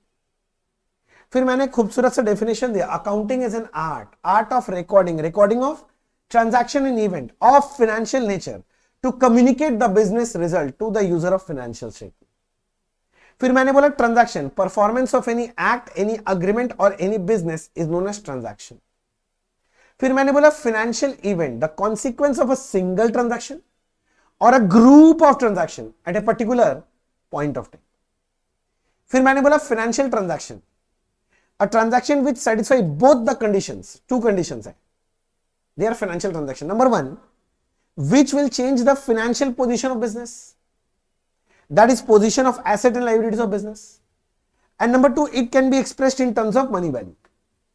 दोनों कंडीशन फुलफिल हो जाएगा तो ये फाइनेंशियल ट्रांजैक्शन। फिर हमने बात किया फाइनेंशियल इवेंट।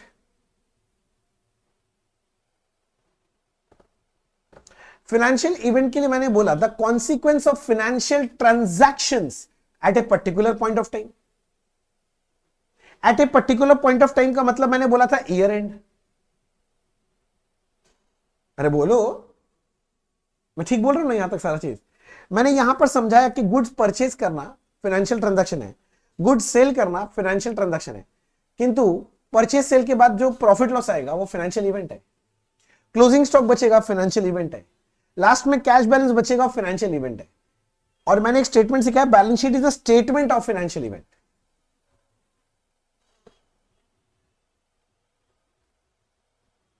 बोलो जी, ठीक है? फिर हमने एक बात किया बिजनेस रिजल्ट को लेके। दो तरह का बिजनेस रिजल्ट होता है, एक financial position of business, that is asset liability of business, and number two financial performance of business, that is profit and loss. और मैंने एक लाइन बोला, communicating the business result is the primary objective of accounting. Yes sir, no sir? सब जा रहा है ना? मेरे को याद क्लास में करना है सर, घर जाके कोई मेहनत ही नहीं करना। इसके बाद है बच्चे फाइनेंशियल स्टेटमेंट। हमने बोला 4 तरह का होता है। Number 1, balance sheet to show the financial position of business. Number 2, trading and PL to show the financial performance of business. Cash flow statement to show the movement of cash, that is cash inflow and cash outflow, and notes to account. It is prepared as per disclosure policy. फिर मैंने सिखाया user of financial statement. मैंने बोला दो तरह का user होता है, एक होता है इंटरनल यूजर, एक होता है एक्सटर्नल यूजर। इंटरनल यूजर मतलब one who manages the business, external मतलब other than internal user. Internal user का एग्जांपल दिया था ओनर, जैसे सोल प्रोप्राइटरशिप में प्रोप्राइटर, पार्टनरशिप में पार्टनर, कंपनी में शेयर होल्डर, मैनेजर, डायरेक्टर, और इनको छोड़ के बाकी सब कोई एक्सटर्नल यूजर है। जैसे सप्लायर हो गया, कस्टमर हो गया, इन्वेस्टर हो गया, गवर्नमेंट हो गया, बैंक हो गया, employ other than manager and director, ये याद रखना, क्योंकि मैनेजर एंड डायरेक्टर इंटरनल होते हैं, इंटरनल। बोलो यस सर कि no sir? Yes sir. Yes sir. किसी को यहां तक कोई शंका, आशंका, दुविधा, जिज्ञासा, कोई ज्ञान की पिपासा?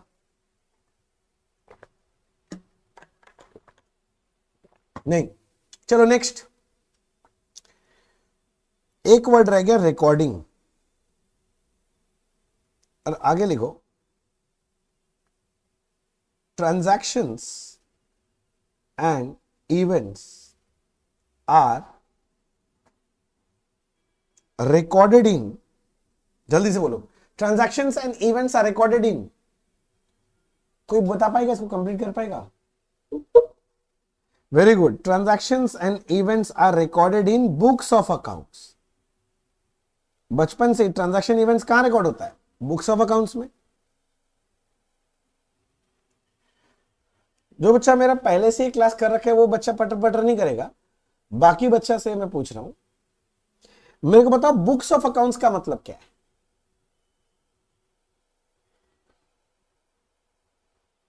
बचपन से अकाउंट्स कर रहा है, बुक्स ऑफ अकाउंट्स वर्ड सुन रहा है, तो बुक्स ऑफ अकाउंट्स मतलब कौन सा बुक का बात करता है? किसको बुक्स ऑफ अकाउंट्स बोलते हैं?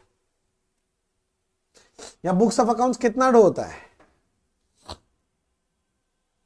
मैं एक बोलूंगा तो दूसरा तुम खुद ही बोल देगा।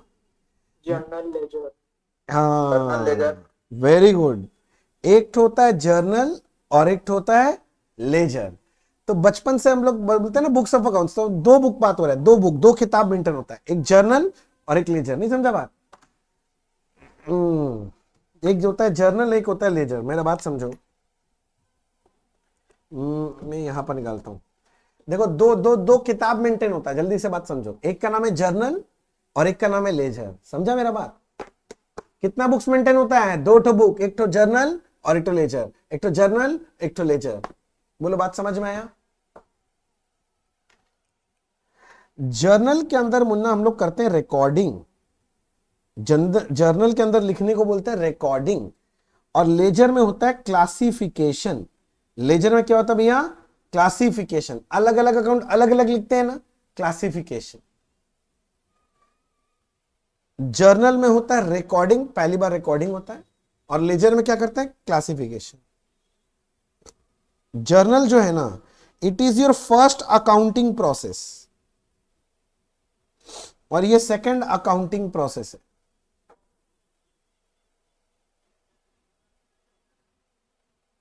जल्दी जल्दी समझो, यहां तक ठीक है?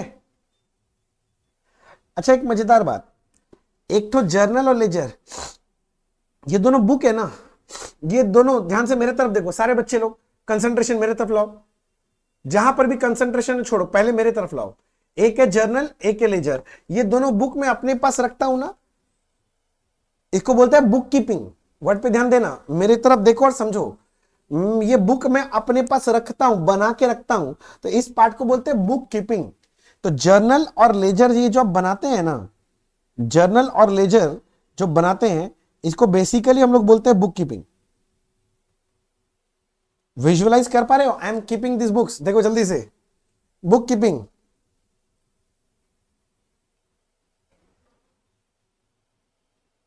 बोलो समझ आया? अच्छा भैया, अच्छा। और याद रखना, book keeping is the starting point of accounting. Book keeping is the starting point of accounting. bookkeeping is the starting point of accounting. Bookkeeping is the starting point of accounting.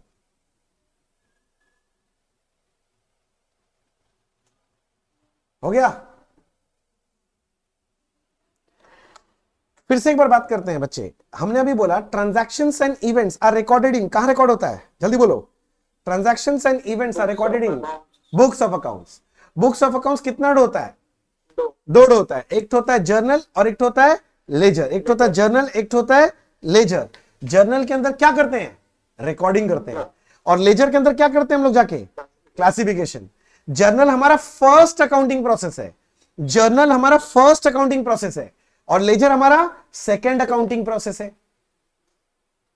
Journal ledger को हम लोग बनाते हैं ना, उसको simple भाषा में क्या बोलते हैं? बुक कीपिंग, क्योंकि बुक बना रहे हैं उसके अंदर। जर्नल लेजर क्या है? बुक है, हम बुक रखते हैं अपने पास, इसलिए उसको इंग्लिश में क्या वर्ड दे दिया गया? Book keeping. और याद रखिएगा, book keeping is the starting point of accounting. Accounting start कहां से होता है? बुक कीपिंग, मतलब जर्नल लेजर से अकाउंटिंग स्टार्ट होता है आपका। समझो बात को जल्दी से। यहां तक समझ में आ रहा है?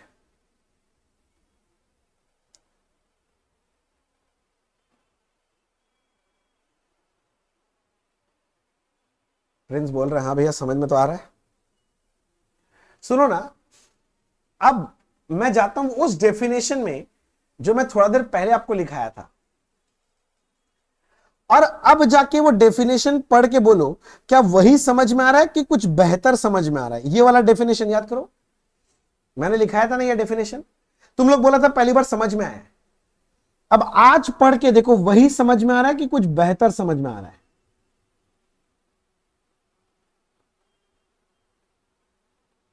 देखो मैं क्या बोल रहा हूं, अकाउंटिंग इज एन आर्ट। वाह वाह वाह, कला है, कला, आर्ट है, आर्ट। किस चीज का आर्ट है? आर्ट ऑफ, क्या लिखा है सर? रिकॉर्डिंग। जैसे ही वर्ड रिकॉर्डिंग आया तुम्हारा मन बहुत सारा बात बोलेगा। Transactions and events are recorded in books of accounts. Books मतलब हो गया जर्नल और एक हो गया laser.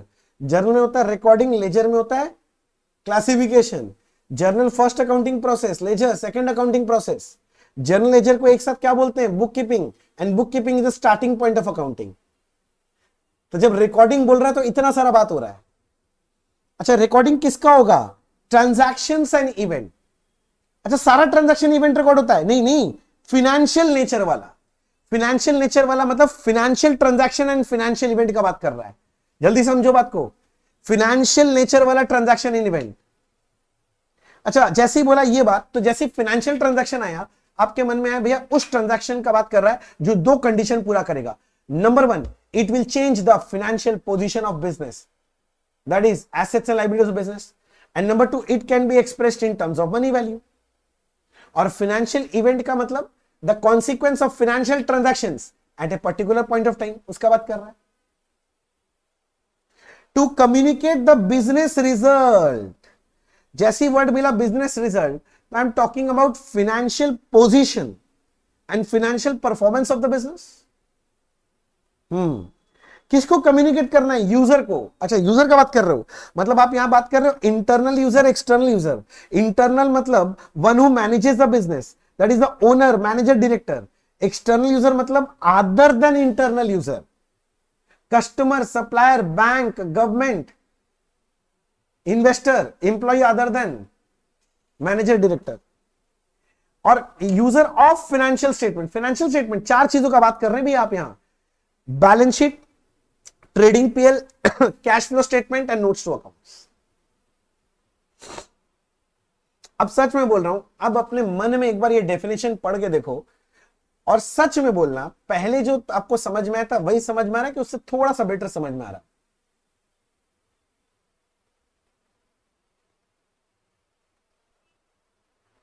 Accounting is an art of recording. किसका रिकॉर्डिंग हो? Recording of transaction in event. कौन सा वाला? Of financial nature. क्यों? To communicate the business result. किसको कम्युनिकेट करना है? To the user of financial statement. तुम समझ रहा है एक छोटा डेफिनेशन के अंदर कितना गहराई है? हर एक वर्ड कुछ कहता है। हम लोग क्या ऊपर ऊपर से पढ़ के जाते हैं। एक्चुअली मैं इतना डेप्थ में क्यों बात किया डेफिनेशन? क्या होता है देखो, मैं सीधा सा बात बोल रहा हूं।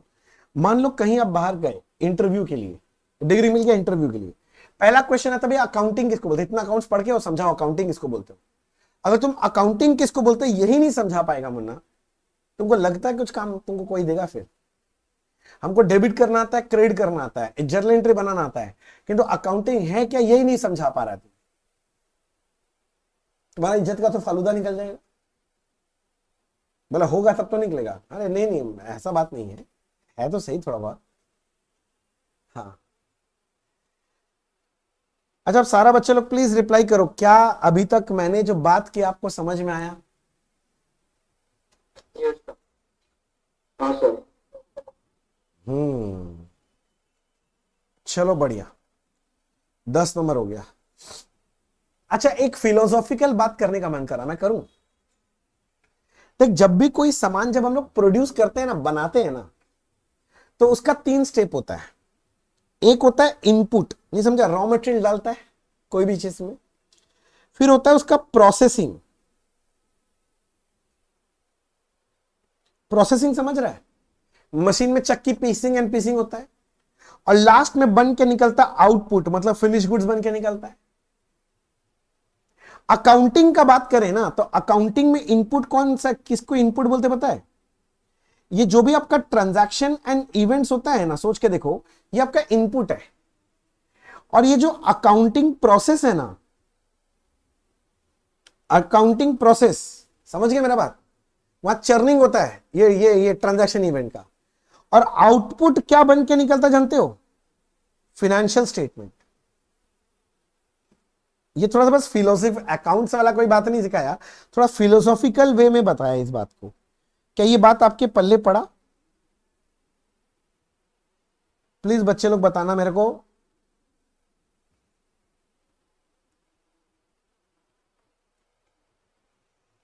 लिख के रखो ऐसे, आपको क्यों लग रहा है मैं ऐसे लिखा हूं क्या? ये सब काम का चीज है, लिखो लिखो। कुछ लोगों का कैमरा बंद है, ये अच्छी बात नहीं है।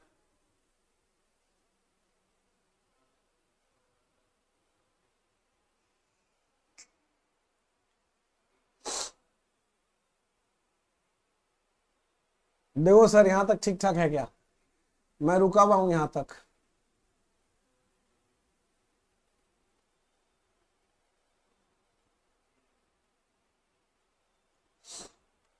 हो गया? अच्छा अब लिखेंगे पॉइंट नंबर 11। अब मैं बात करने वाला हूं अकाउंटिंग प्रिंसिपल किसको बोलते हैं। अकाउंटिंग प्रिंसिपल, हाँ, अकाउंटिंग प्रिंसिपल किसको बोलते हैं? तो लिखो, these are the rules and guidelines. These are the rules and guidelines for preparation and presentation of financial statement. जल्दी जल्दी लिखो। अकाउंटिंग प्रिंसिपल किसको बोलते हैं? तो मैंने बोला these are the rules and guidelines. ए भाई साहब, अकाउंटिंग प्रिंसिपल किसको बोलते हैं? These are the rules and guidelines for preparation and presentation of financial statement. These are the rules and guidelines, याद करना है sir, these are the rules and guidelines for preparation and presentation of financial statements. अच्छा, जैसे ही word financial statement मिला, तुम समझ रहे हम किसका बात कर रहे हैं? भैया आप बात कर रहे हैं balance sheet, trading PL, cash flow statement, notes to accounts, correct. तो फाइनेंशियल स्टेटमेंट को बनाने के लिए और प्रेजेंट करने के लिए जो भी रूल्स और गाइडलाइंस है ना, उसको हम क्या बोलते हैं? Accounting principal. बोलो बात समझ में आया? अगर पूछेगा अकाउंटिंग प्रिंसिपल किसको बोलते हैं, तो बोला फाइनेंशियल स्टेटमेंट को बनाने के लिए और प्रेजेंट करने के लिए जो भी हमारे पास रूल्स और गाइडलाइंस अवेलेबल है ना, उसको हम लोग अकाउंटिंग प्रिंसिपल्स बोलते हैं। These are the rules and guidelines for preparation and presentation of financial statement. These are the rules and guidelines for preparation and presentation of financial statement. अब मजेदार बात सुनो, ये जो अकाउंटिंग प्रिंसिपल है ना, accounting principle, it is derive from two things. One is accounting concepts,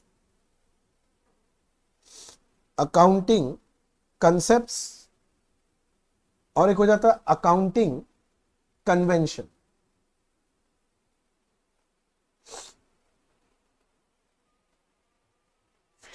आप समझे नहीं है? अकाउंटिंग प्रिंसिपल जो देखो वहां से मैंने ऐसे निकाला, तीर चलाया और बोला it is derive from two things. Number one accounting concept, number two accounting convention. मैं बोल रहा हूं प्रिंसिपल जो अकाउंटिंग प्रिंसिपल कहां से बना, तो बोलता दो चीज मिला के प्रिंसिपल बना, एक अकाउंटिंग कॉन्सेप्ट, एक अकाउंटिंग कन्वेंशन. देखो विजुअलाइज करो, चीजों को विजुअलाइज करो. ये देखो, ये मेरे पास अकाउंटिंग कॉन्सेप्ट है, ये है कन्वेंशन. दोनों को मिला दिया तो क्या बन के रेडी हो गया? Accounting principle. एक हाथ में अकाउंटिंग कॉन्सेप्ट है, एक हाथ में अकाउंटिंग कन्वेंशन. दोनों को मिला दिया मुन्ना, ध्यान से समझो, दोनों को मिला दिया, मिक्स कर दिया, तो ये क्या बन गया? अकाउंटिंग प्रिंसिपल बन गया. बोलो बात समझ में आ रहा है मैं क्या बोलना चाह रहा हूं? एकदम आसान भाषा में कोशिश कर रहा हूं समझाने का. ये टेक्निकल पार्ट्स है सब. अगर कोई पूछेगा भाई अकाउंटिंग कॉन्सेप्ट्स किसको बोलते हैं ये बताइए, तो लिखो these are the assumptions for preparation of financial statement.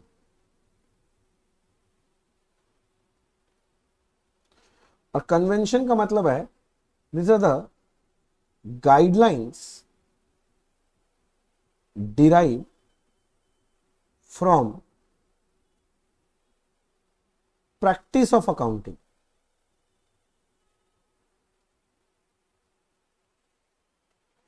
जल्दी जल्दी लिखो, जल्दी.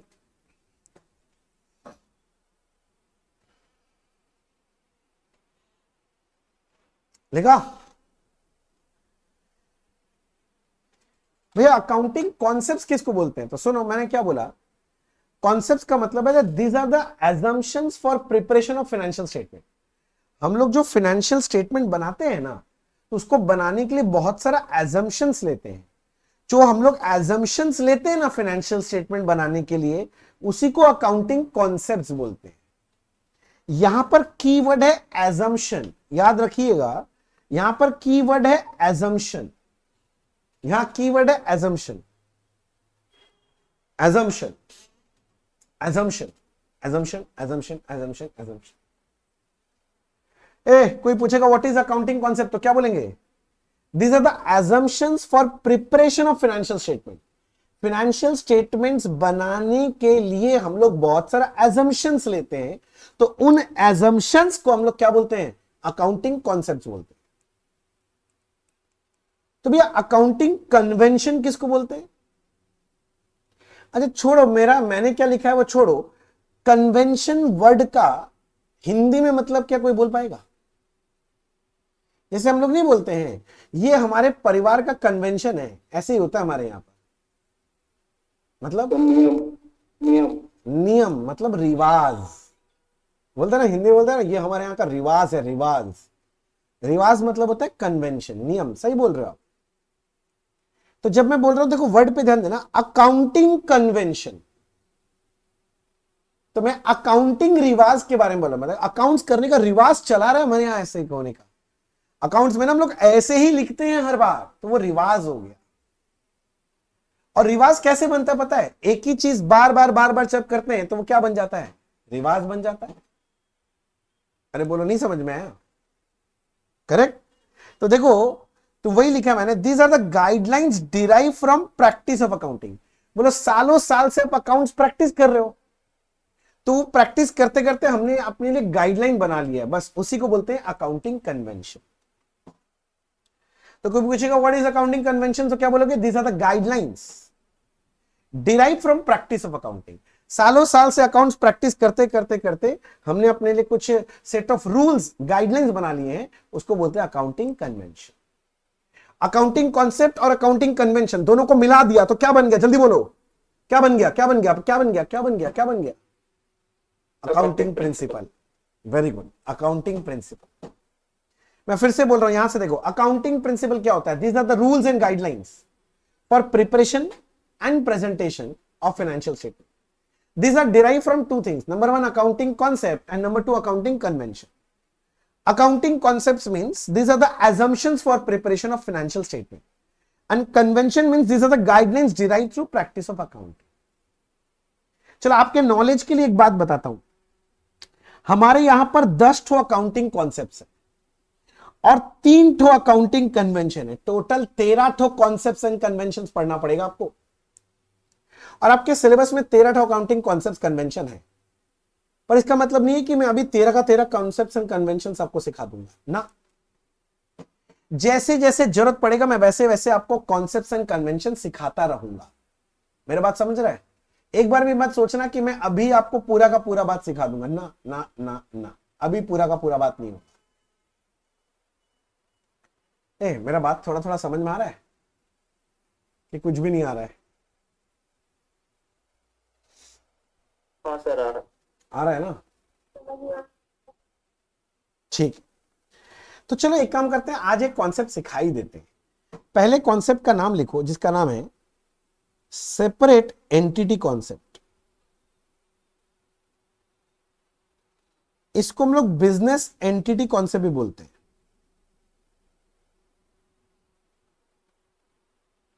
और इसको सिंपली एंटिटी कॉन्सेप्ट भी बोल देते हैं।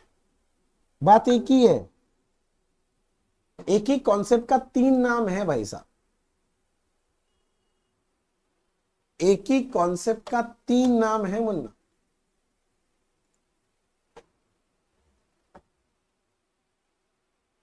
देख लो,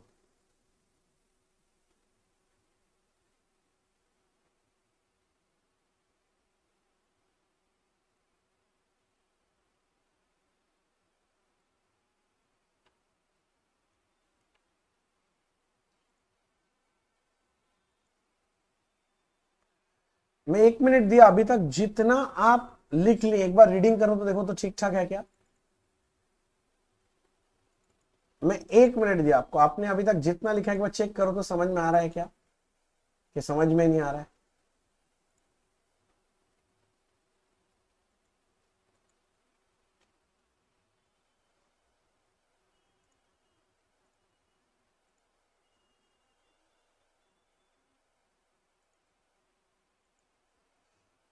ठीक है सर, चलो सेपरेट एंटिटी कॉन्सेप्ट क्या बोलता है जरा देखो, सुनो, स्क्रीन की तरफ देखो। ये कॉन्सेप्ट है, मतलब ये एजम्पशन है। सेपरेट एंटिटी कॉन्सेप्ट बोल रहा हूं, कॉन्सेप्ट का मतलब क्या है? एजम्पशन। बोलता अकाउंट्स करते हैं ना, तो उसमें सबसे पहला एजम्पशन ये है, पहचान कौन? भाई ये तो आपका मिस्टर ए था, हाँ। पहचान कौन? भैया ये तो ए का बिजनेस है। तो बोलता है कि business and businessman are 2 separate identities. बोला जब भी आप अकाउंट्स करते हैं ना, तो ये सोच के ये मान के करो कि बिजनेस एक अलग आदमी है और बिजनेसमैन एक अलग आदमी, दोनों को अलग इंसान माना जाता है। 2 separate identities, and all the transaction in the books of accounts shall be recorded from viewpoint of business and not from the viewpoint of businessman. Separate entity concept क्या बोलता है कि बिजनेस एक अलग आदमी है और बिजनेसमैन एक अलग आदमी है, और हम लोग बुक्स ऑफ अकाउंट्स में जो भी ट्रांजैक्शन रिकॉर्ड करेंगे वो बिजनेस के व्यू पॉइंट से रिकॉर्ड करेंगे, बिजनेसमैन के व्यू पॉइंट से रिकॉर्ड नहीं करेंगे।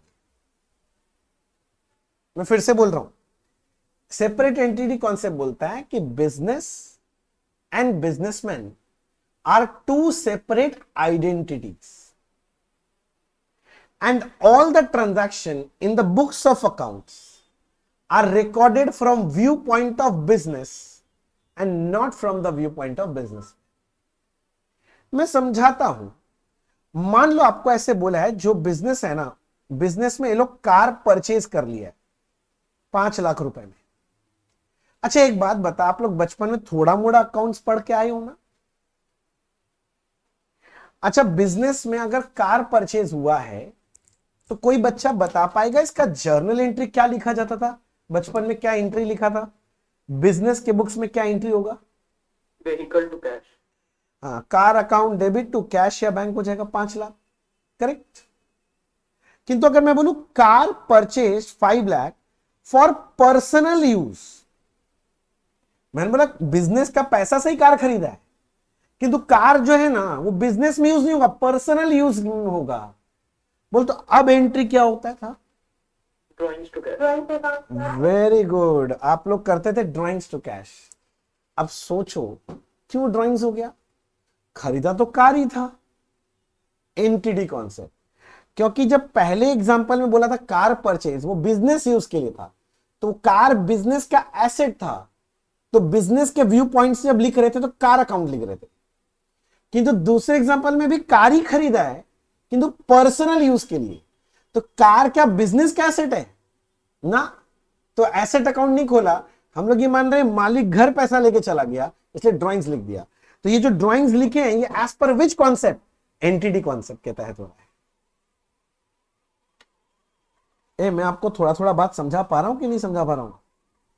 क्या आपको एंटिटी कॉन्सेप्ट समझ में आया? तो कोई अगर पूछेगा एंटिटी कॉन्सेप्ट किसको बोलते हैं तो क्या बोलोगे? तो साथ साथ लिख लो, तुमको तो पता ही है, थोड़ा थोड़ा आदत वही होगा, मैं सब कुछ लिखाऊंगा, लिखो। एंटिटी कॉन्सेप्ट बोलता है बिजनेस एंड, आएगा आएगा, मन की आंखों से देखो सब दिखेगा धीरे धीरे। हाँ, आप मन की आंखों से देख ही नहीं रहे हो।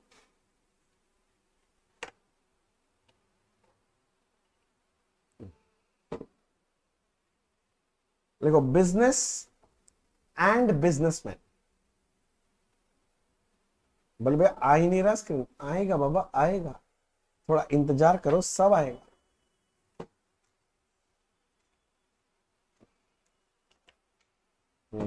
देखो अब आ जाएगा। Business and businessman are two separate identities, and all the transactions are recorded from viewpoint of business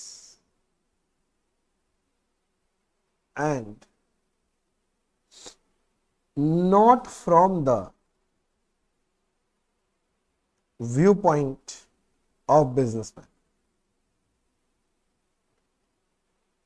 तो सेपरेट एंटिटी कॉन्सेप्ट बोल रहा है बिजनेस एक अलग आदमी है, बिजनेसमैन एक अलग आदमी है, और हम जो भी ट्रांजैक्शन रिकॉर्ड करेंगे वो बिजनेस के व्यू पॉइंट से रिकॉर्ड करेंगे। देखो आज का जो हम लोग क्लास कर रहे हैं बेसिक, मैं फिर से बोल रहा हूं, मैं बेसिक पे स्ट्रेस दे रहा हूं। जो बच्चा का ये सब छोटा छोटा चीज अगर क्लैरिटी इनिशियल डेज में आ गया, आगे जाके कोई भी अकाउंट्स का चैप्टर आप पढ़ोगे दिक्कत नहीं होगा, चाहे वो एंटर हो चाहे वो फाइनल हो फाउंडेशन हो, कोई फर्क नहीं पड़ने वाला। हर चीज का लॉजिक समझ में आने लगेगा धीरे धीरे। एक बढ़िया चीज दिखाऊं आपको, एंटिटी कॉन्सेप्ट समझा ना, एक बढ़िया चीज दिखाऊं। देखो हम लोग थोड़ा देर पहले फिनेंशियल ट्रांजैक्शन का डेफिनेशन लिखे थे, याद है? उसमें कंडीशन नंबर 1 क्या लिखे थे, जरा पढ़ो तो भैया। Which will change the financial position. Financial position किसका? ध्यान से देखा था, बिजनेस का। मतलब बिजनेस के व्यू पॉइंट से देख रहे हैं, जल्दी समझो बात को। बिजनेस का व्यू पॉइंट मतलब बेसिकली जो कंडीशन 1 था, सोचो ये सेपरेट एंटिटी कॉन्सेप्ट का ही तो बोल रहे हैं, स्ट्रेस कर रहा है एंटिटी कॉन्सेप्ट कि जो जो जो बिजनेस का एसेट लाइबिलिटी चेंज होना चाहिए, बिजनेस का। तो एंटिटी कॉन्सेप्ट नहीं हो गया ये वाला पॉइंट? अरे बोलना, बोलता भी नहीं है लोग। Yes, sir. थोड़ा थोड़ा समझ में आ रहा है मैं क्या बोल रहा हूं? जैसे ही आपको ये चीजें दिखाई देने लग जाएगा ना, आपके लिए लाइफ में यूरेका मूवमेंट होगा। हो सकता है थोड़ा टाइम लगेगा, डोंट वरी। अच्छा, ये तो हो गया तुम्हारा कौन सा, सेपरेट एंटिटी कॉन्सेप्ट। नेक्स्ट लिखो money measurement concept. Money measurement concept. और बहुत ध्यान से सुनना, मनी मेजरमेंट कॉन्सेप्ट क्या बोलता है, बहुत ध्यान से सुनना। मैं बहुत सारे एग्जांपल लेके भी समझाऊंगा, डोंट वरी। मैं एग्जांपल लूंगा इसके लिए। मैं बोलूं, मनी मेजरमेंट कॉन्सेप्ट बोलता है those transactions and events which can be expressed in terms of money shall be recorded in the books of accounts, and those transactions and events which cannot be expressed in terms of money shall not be recorded in books of accounts. ओ भैया सुनिए ना, इतना English झाड़ना नहीं है आपको, ठीक है ना, सीधा सीधा समझाइए तो क्या बोलना चाह रहे हैं। अरे अरे कुछ नहीं है, कैसे घबराओ नहीं। मनी मेजरमेंट कॉन्सेप्ट बोलता है जो भी चीज हम लोग मनी में मेजर कर सकते हैं ना, वो बुक्स में रिकॉर्ड करेंगे, और जो भी चीज हम लोग मनी में मेजर नहीं कर सक रहे हैं ना, जो भी चीज मतलब ट्रांजैक्शन इवेंट, हाँ, उसको बुक्स में रिकॉर्ड नहीं करेंगे। अच्छा, मनी में मेजर कर सकते हैं तो बुक्स में रिकॉर्ड होगा, और मनी में मेजर नहीं कर सकते तो बुक्स में रिकॉर्ड नहीं होगा। हाँ, अच्छा एक तो सोचो, मैंने एक लैंड खरीदा 1 लाख में, तो क्या मैं इसको मनी में मेजर कर सकता हूं? हाँ भैया, कर तो रहे हैं 1 लाख, तो बुक्स में रिकॉर्ड कर लेना। अच्छा सोचो, मैं खींच के तुमको एक थप्पड़ मारा, इसको बुक्स में रिकॉर्ड कर पाएगा? बोलो बोलो, क्यों नहीं रिकॉर्ड कर पाएगा? बोले भैया जर्नल एंट्री क्या बनेगा? अरे वेरी इजी, जर्नल एंट्री होगा, तो तुम्हारे लिए बोल रहा हूं, थप्पड़ कम्स इन डेबिट और इज्जत गोज आउट। ठीक है, थप्पड़ टू इज्जत, है ना, बोला ना, थप्पड़ कम्स इन, आया थप्पड़, और थप्पड़ लगेगा तो क्या गया आपके यहां से? इज्जत गया, तो टू इज्जत। बोले भैया फालतू बात मत कीजिए, ठीक से समझाइए। अच्छा छोड़ो ये सब बात, आप सोचो, मैंने अगर आपको थप्पड़ मारा, आप क्यों रिकॉर्ड नहीं कर पाओगे? कितना रुपए का थप्पड़ मारे भैया? 1000 रुपए का कि 1 लाख रुपए का? बताइए तो, मेरा बात समझो। ये थप्पड़ आप मनी में मेजर नहीं कर सकते, इसलिए आप बुक्स में भी रिकॉर्ड नहीं कर सकते। समझ रहे मेरा बात? चलो मैं एक और एग्जांपल लेता हूं, छोड़ो। जैसे मेरा जो कंपनी है मान ले, उसमें ना 2 बहुत इंपॉर्टेंट मैनेजर है मेरे यहां पर। एक है जिसका नाम है प्रोडक्शन मैनेजर। प्रोडक्शन मैनेजर समझता है, जो प्रोडक्शन संभालता है, कितना पीस माल बनेगा, उसमें क्या लगेगा नहीं लगेगा, सब प्रोडक्शन मैनेजर देखता है। और एक है हमारे यहां पर परचेज मैनेजर। परचेज समझता है? परचेज मैनेजर कौन होता है? ये ना माल खरीद के लाके देता है। जैसे प्रोडक्शन मैनेजर माल बनाएगा ना, बनाने के लिए रॉ मटेरियल चाहिए, तो हिसाब लगा के परचेज मैनेजर को बोलेगा, ए परचेज मैनेजर मेरे को ये सामान लाके दो, तब बनेगा। तो परचेज मैनेजर जल्द से जल्द वो सामान लाके देता है, वो भी सस्ता से सस्ता खोज के। और क्या आपको ये समझ में आ रहा है, ये दोनों मैनेजर एक दूसरे पे बहुत इंटरडिपेंडेंट है, दोनों का काम इंटरडिपेंडेंट है। अब हुआ क्या, ये दोनों मैनेजर में ना हाथापाई हो गया। हाथापाई समझ रहे, लड़ाई हो गया जोरदार, एक दूसरे को दे दिया, एकदम मुक्का धर के दे दिया। अब क्योंकि लड़ाई हो गया, तो now they are not in talking terms. समझ रहा है? सीधा मुंह बात ही नहीं कर रहे एक दूसरे से। जरा सोच के बताना, इन दोनों का अगर लड़ाई हो जाए, will it affect my business? क्या ये मेरे बिजनेस को अफेक्ट करेगा? मेरा 2 मैनेजर के बीच में अगर लड़ाई हो गया, 2 इंपॉर्टेंट मैनेजर के बीच में, प्रोडक्शन मैनेजर और परचेज मैनेजर एक दूसरे से सीधे मुंह बात नहीं कर रहा है, will it affect my business? क्या मेरे बिजनेस पर असर पड़ेगा? भैया हाँ पड़ेगा। तो रिकॉर्ड करो इसको। नहीं भैया रिकॉर्ड नहीं कर पाएंगे। क्यों भैया? कितना रुपए का झगड़ा हुआ बता पाएंगे क्या आप? मनी में मेजर कर पाएंगे इस बात को? नहीं, क्योंकि आप मनी में मेजर नहीं कर पाएंगे, इसलिए रिकॉर्ड भी नहीं कर पाएंगे। अरे बोलो बच्चे, समझ में आ रहा है कि नहीं आ रहा है? यस सर, आ रहा है ना। मैं और एक एग्जांपल लेता हूं। देखो, मैंने ना एक नया बिजनेस चालू किया। ए भाई साहब, मैंने एक नया बिजनेस चालू किया। मैंने अपने यहां पर एक मिस्टर एक्स नाम का एक मैनेजर रखा, बहुत बढ़िया मैनेजर था। और ये मैनेजर बहुत मेहनती। पता है क्या किया ये मैनेजर? इतना मेहनत किया कि 5 साल में मेरा बिजनेस को 100x कर दिया, 1000x कर दिया। चल, बहुत बढ़िया मैनेजर, बहुत मेहनती मैनेजर। अब हुआ क्या, आगे जाके जो मिस्टर एक्स है ना, इसका डेथ हो गया, डेथ, मर गया बेचारा एक्स। अच्छा बता, अगर एक्स का डेथ हो जाएगा तो क्या हमारे बिजनेस को इफेक्ट करेगा कि नहीं करेगा? सोचो और बोलो, बिजनेस को इफेक्ट करेगा कि नहीं करेगा? भैया बिल्कुल करेगा। एक्स आपका मैनेजर था जो पूरा काम संभाल रखा था। आप बोल रहे हैं आपका बिजनेस को 5 साल में 1000x कर दिया, 1000 गुना बड़ा कर दिया। तो ऐसा आदमी मिलना मुश्किल है भैया। अगर इसका डेथ हो गया तो मेरा बिजनेस इफेक्ट करेगा, बोलो हाँ। हाँ करेगा। फिर एक बच्चा बोला भैया ठीक है, एक्स अगर नहीं रहा तो हम वाई को रख लेंगे ना मैनेजर। अरे रख लेगा नया आदमी, पर क्या एक्स जैसे काम कर लेगा? जरूरी है क्या? नहीं, मैं वही बोल रहा हूं। तो फाइनेंशियली इफेक्ट तो करेगा। तो चलो इसको बुक्स में रिकॉर्ड करके दिखाओ। नहीं कर पाएंगे, क्यों? भैया कितना रुपया का आदमी मरा बताइए तो आपका? 1 करोड़ का आदमी था कि 100 करोड़ का आदमी था? मेरा बात समझ रहा है? तो इसलिए एक्स का डेथ को भी बुक्स में रिकॉर्ड नहीं कर पाएंगे। चलो और एक एग्जांपल लेता, लास्ट एग्जांपल, ठीक है ना? अब समझ में आ जाएगा इसके बाद।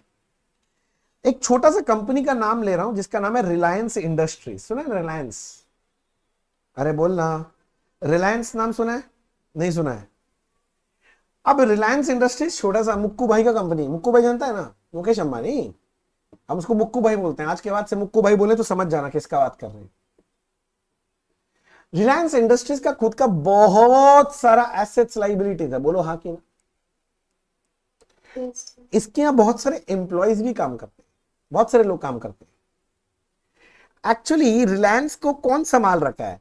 इसका एसेट लाइबिलिटी संभाल रखा है कि आदमी लोग संभाल रखा है?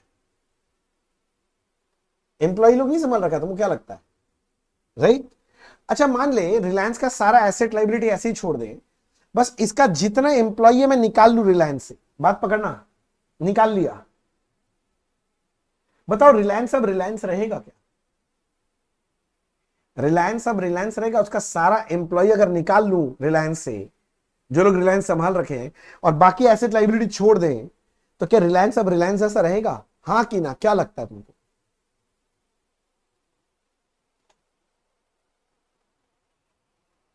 मैं इंतजार कर रहा हूं आपके रिप्लाई का।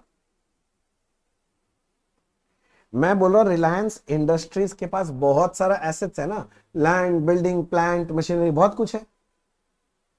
और मैं बोल रहा हूं ये सब होने के बाद, आई नो एशिया का नंबर 1 बिजनेस है, सब कुछ समझ रहा हूं, किंतु ये रिलायंस इतना बड़ा कंपनी को संभालता कौन है? मुकेश अंबानी अकेला संभाल रहा है क्या? नहीं ना। मेन तो इसके एम्प्लॉइज है, लाखों एम्प्लॉइज है, शायद मेरे ख्याल से 5 या 10 लाख एम्प्लॉइज इनके यहां पर। मैं बोल रहा हूं कि रिलायंस में से एक रातों रात में ये 10 लाख एम्प्लॉय निकाल लो, तो क्या रिलायंस अब रिलायंस रहेगा? बता, उस लेवल का काम हो पाएगा रिलायंस में? हाँ कि ना? ना ना ना ना ना, ना, ना नहीं होगा भैया काम। असली काम तो आदमी लोग संभाल के रखा है। तो can I say the employees are the real assets of the company? बाकी लैंड, बिल्डिंग, प्लांट, मशीनरी होगा, किंतु अगर आदमी ही नहीं होगा, एम्प्लॉय नहीं होगा, तो रिलायंस क्या कुछ कर पाएगा? कुछ नहीं कर पाएगा। तो what I am trying to say, employees are the real assets of the company. Do you agree और नॉट? बोलो हाँ कि ना?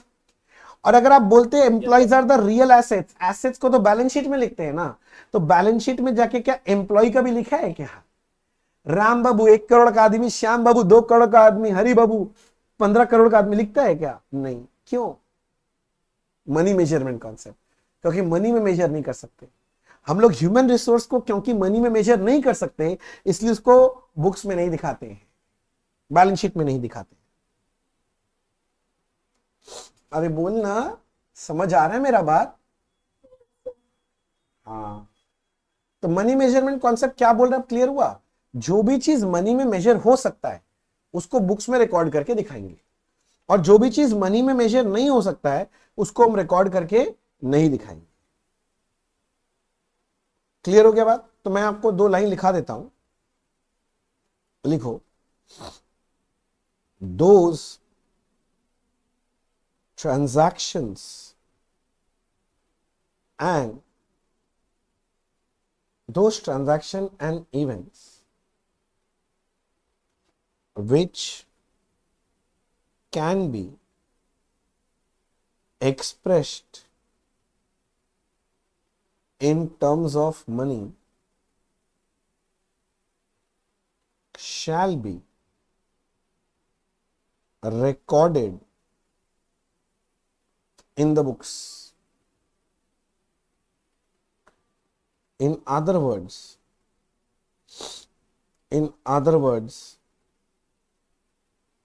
those transactions and events which cannot be expressed in terms of money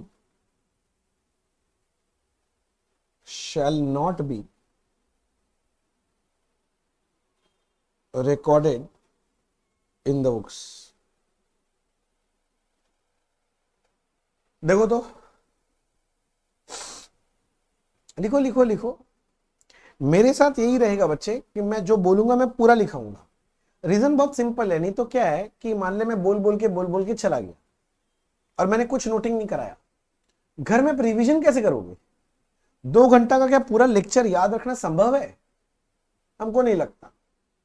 मैं तो इतना तेज नहीं था।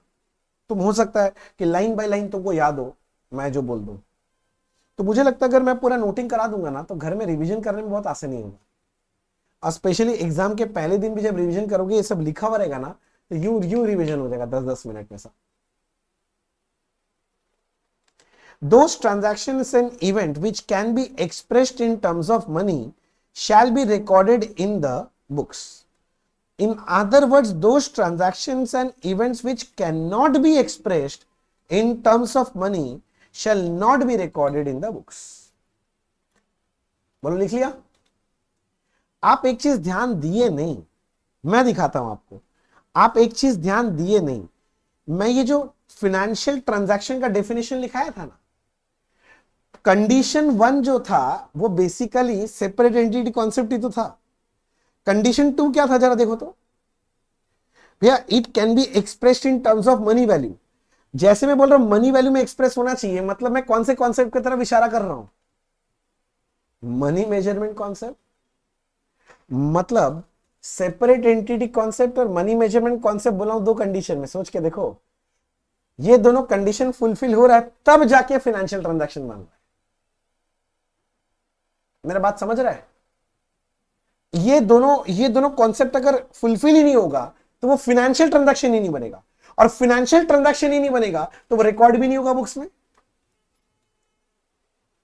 इसीलिए अब जो मैं बोल रहा हूं ध्यान से सुनना, ये जो सेपरेट एंटिटी कॉन्सेप्ट है ना और ये जो मनी मेजरमेंट कॉन्सेप्ट है, इनको बोलते हैं these are the 2 basic accounting concepts. ऐसे क्वेश्चन आता है एग्जाम में, what are the 2 basic accounting concept? तो आंसर है entity concept and money measurement concept are the 2 basic accounting concept. Note लिखो, note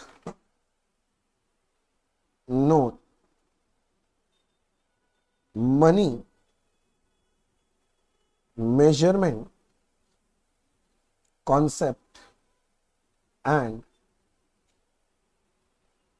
separate entity concept are the 2 basic accounting concept। डब्बा बना के रखना, ऐसे डब्बा है डब्बा, अंकल का टीवी डब्बा, समझा? याद रहेगा, इंपॉर्टेंट चीज है। Money measurement concept and separate entity concept, these are the 2 basic accounting concept. याद रखिएगा, these are the 2 basic accounting concept. These are the 2 basic accounting concept.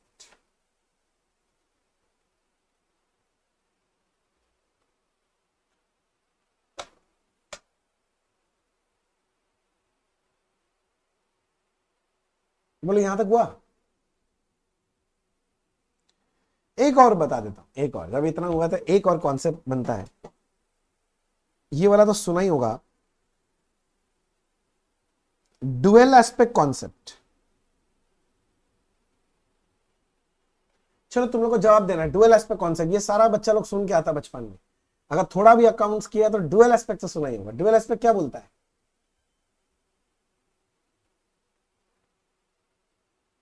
मनशा जी बोल रहे हैं, हम बोलेंगे भैया, और किसी को बोलने मत दीजिएगा आप, ठीक है, बोलिए तो।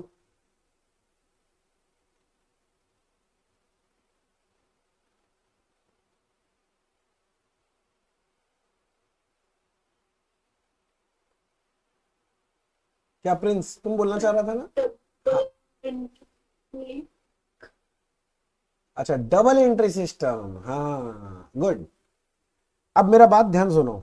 अच्छा वो आपने डबल एंट्री सिस्टम बोला, डुअल एस्पेक्ट कॉन्सेप्ट और डबल एंट्री सिस्टम एक नहीं है। ध्यान सुनना मैं क्या बोल रहा हूं। डुअल एस्पेक्ट कॉन्सेप्ट बोलता है every transaction has to aspect, one is debit and other is credit and both the aspect shall be recorded. फिर से बोल रहा हूं, डुअल एस्पेक्ट कॉन्सेप्ट बोलता है every transaction has to aspect, one is debit and one is credit and both the aspect shall be recorded. Dual aspect concept बोलता है कि हर एक ट्रांजैक्शन का दो एस्पेक्ट होता है, एक होता है डेबिट और एक होता है क्रेडिट, और हमें दोनों एस्पेक्ट रिकॉर्ड करना है। फिर एक बच्चा बोल, वो जो बच्ची बोल रही थी, यही तो बोल रहे थे ना डबल एंट्री सिस्टम भी तो यही। नहीं नहीं नहीं नहीं नहीं नहीं नहीं, ध्यान से समझो, ध्यान से सुनना जो बोल रहा हूं। डुअल एस्पेक्ट एक कॉन्सेप्ट है, किंतु डबल एंट्री एक सिस्टम है, नाम है double entry system. The system of accounting which is based on dual aspect concept, मतलब डुअल एस्पेक्ट कॉन्सेप्ट को बेस बना के हमने जो अकाउंटिंग का सिस्टम डेवलप किया है ना, उस सिस्टम का नाम है डबल एंट्री सिस्टम। अच्छा अच्छा अच्छा अच्छा, आप ये बोल रहे हैं भैया कि डुअल एस्पेक्ट एक कॉन्सेप्ट है और डबल एंट्री सिस्टम है।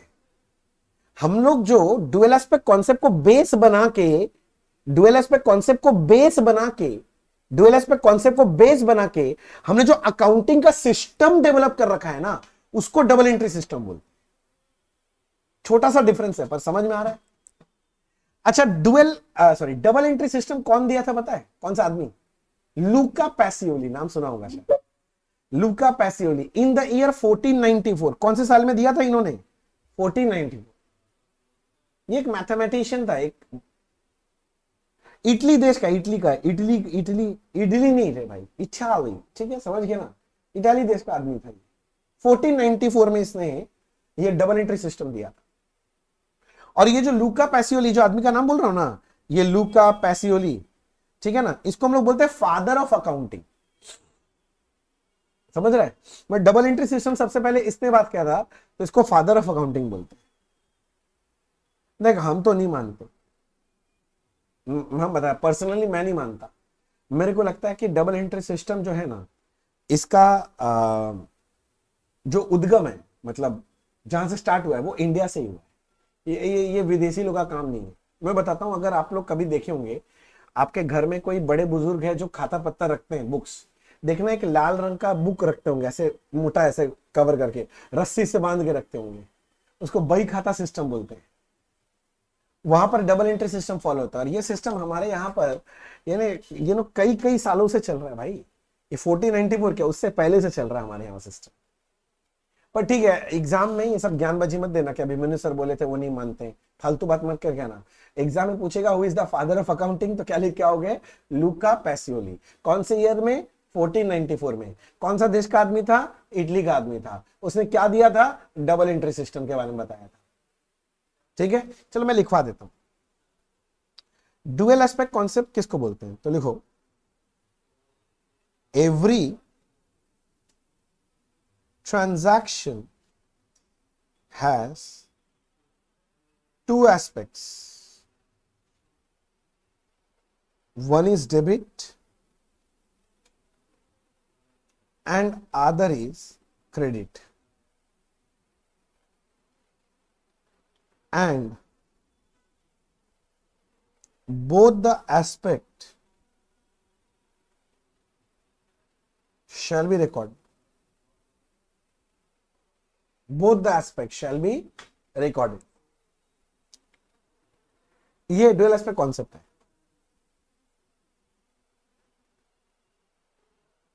The system of accounting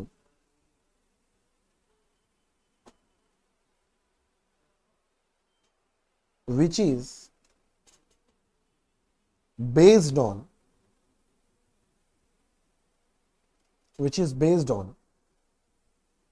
dual aspect concept is known as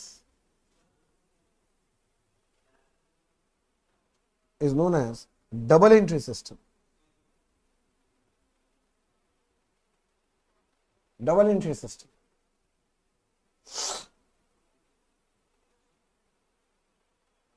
It was given by Luca Pacioli in 1494. ये इटाली का आदमी है, इसको हम लोग बोलते हैं father of accounting.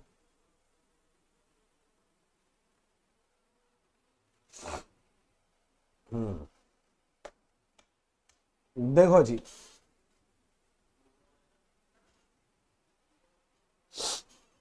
the system of accounting which is based on dual aspect concept is known as double entry system. It was given by Luca Pacioli in the year कौन सा 1494. और लूका पैसियोली कौन से देश का आदमी है? इटाली. और उसको हम लोग किस नाम से फेमस है? वो फादर ऑफ अकाउंटिंग. किस नाम से फेमस है? Father of accounting. बोलो समझ में आया? सारे बच्चे जल्दी से रिप्लाई करो, क्या समझ में आ गया? ठीक है, आज मैं और कुछ नहीं बताना चाहता हूं, बस इतना रखना चाहता हूं. मैंने आपसे 3 या 4 क्लास मांगा, आपको आपको याद हो बेसिक के लिए. ठीक है, आज ही पहला है. अब और आप देख के बहुत सारे बच्चे गुस्सा भी हो सकते हैं मेरे से कि ये आदमी पूरा दिन पढ़ाया, पूरा 2 घंटा पढ़ा लिया, किंतु एक बार भी इसने बात ही नहीं किया कोई जर्नल एंट्री के बारे में, कुछ भी प्रैक्टिकल के बारे में. मैं करूंगा बच्चे, मेरा बात समझो. ये जो मेरा पहला 3 या 4 क्लास है ना, बेसिकली कैसा है पता है? ये आपका एक सिस्टम है. जब ऑलरेडी कुछ सॉफ्टवेयर लोड करके लाया हो क्लास 11-12 से, जब आपने सॉफ्टवेयर लोड किया ना, तो बहुत सारा ना वायरस लोड हो गया इसके साथ. तो बेसिकली मेरा 3 या 4 क्लास जो है ना, ये वो एंटीवायरस है. समझ रहे मेरा बात? अभी 3-4 क्लास एंटीवायरस रन करेंगे ना, तो सारा वायरस निकल के आ जाए, और फिर आप आगे और नया सॉफ्टवेयर लोड करने के लिए रेडी हो जाओ. तो 3-4 क्लास, बस मैं हमेशा बोलता हूं, ये 3 या 4 जो बेसिक क्लास है, मेरा थोड़ा सा भारी रहता. जो बच्चा मेरे साथ ये 3 या 4 क्लास टिक गया ना, उसको आगे अकाउंट्स में क्लियर होने से कोई नहीं रोक सकता. ठीक है ना? वो बच्चे को कोई भी टॉपिक में आगे जाके कभी तकलीफ नहीं होगा, इसका श्योरिटी चैलेंज मैं ले लेता. बट 4 क्लास उसको मेरे साथ रहना पड़ेगा, भारी लगे हल्का लगे रहना पड़ेगा. बोलो ठीक है? तो ठीक है, मैं आज सिर्फ इतना रखता हूं. मैं रिक्वेस्ट करूंगा अगले दिन आने से पहले बस इसे रिकैप करके आना, 2 या 3 बार रीड करके आ जाना. ठीक है? ओके, तो आज के लिए इतना ही. अगले दिन फिर मिलेंगे. Thank you so much. Bye bye.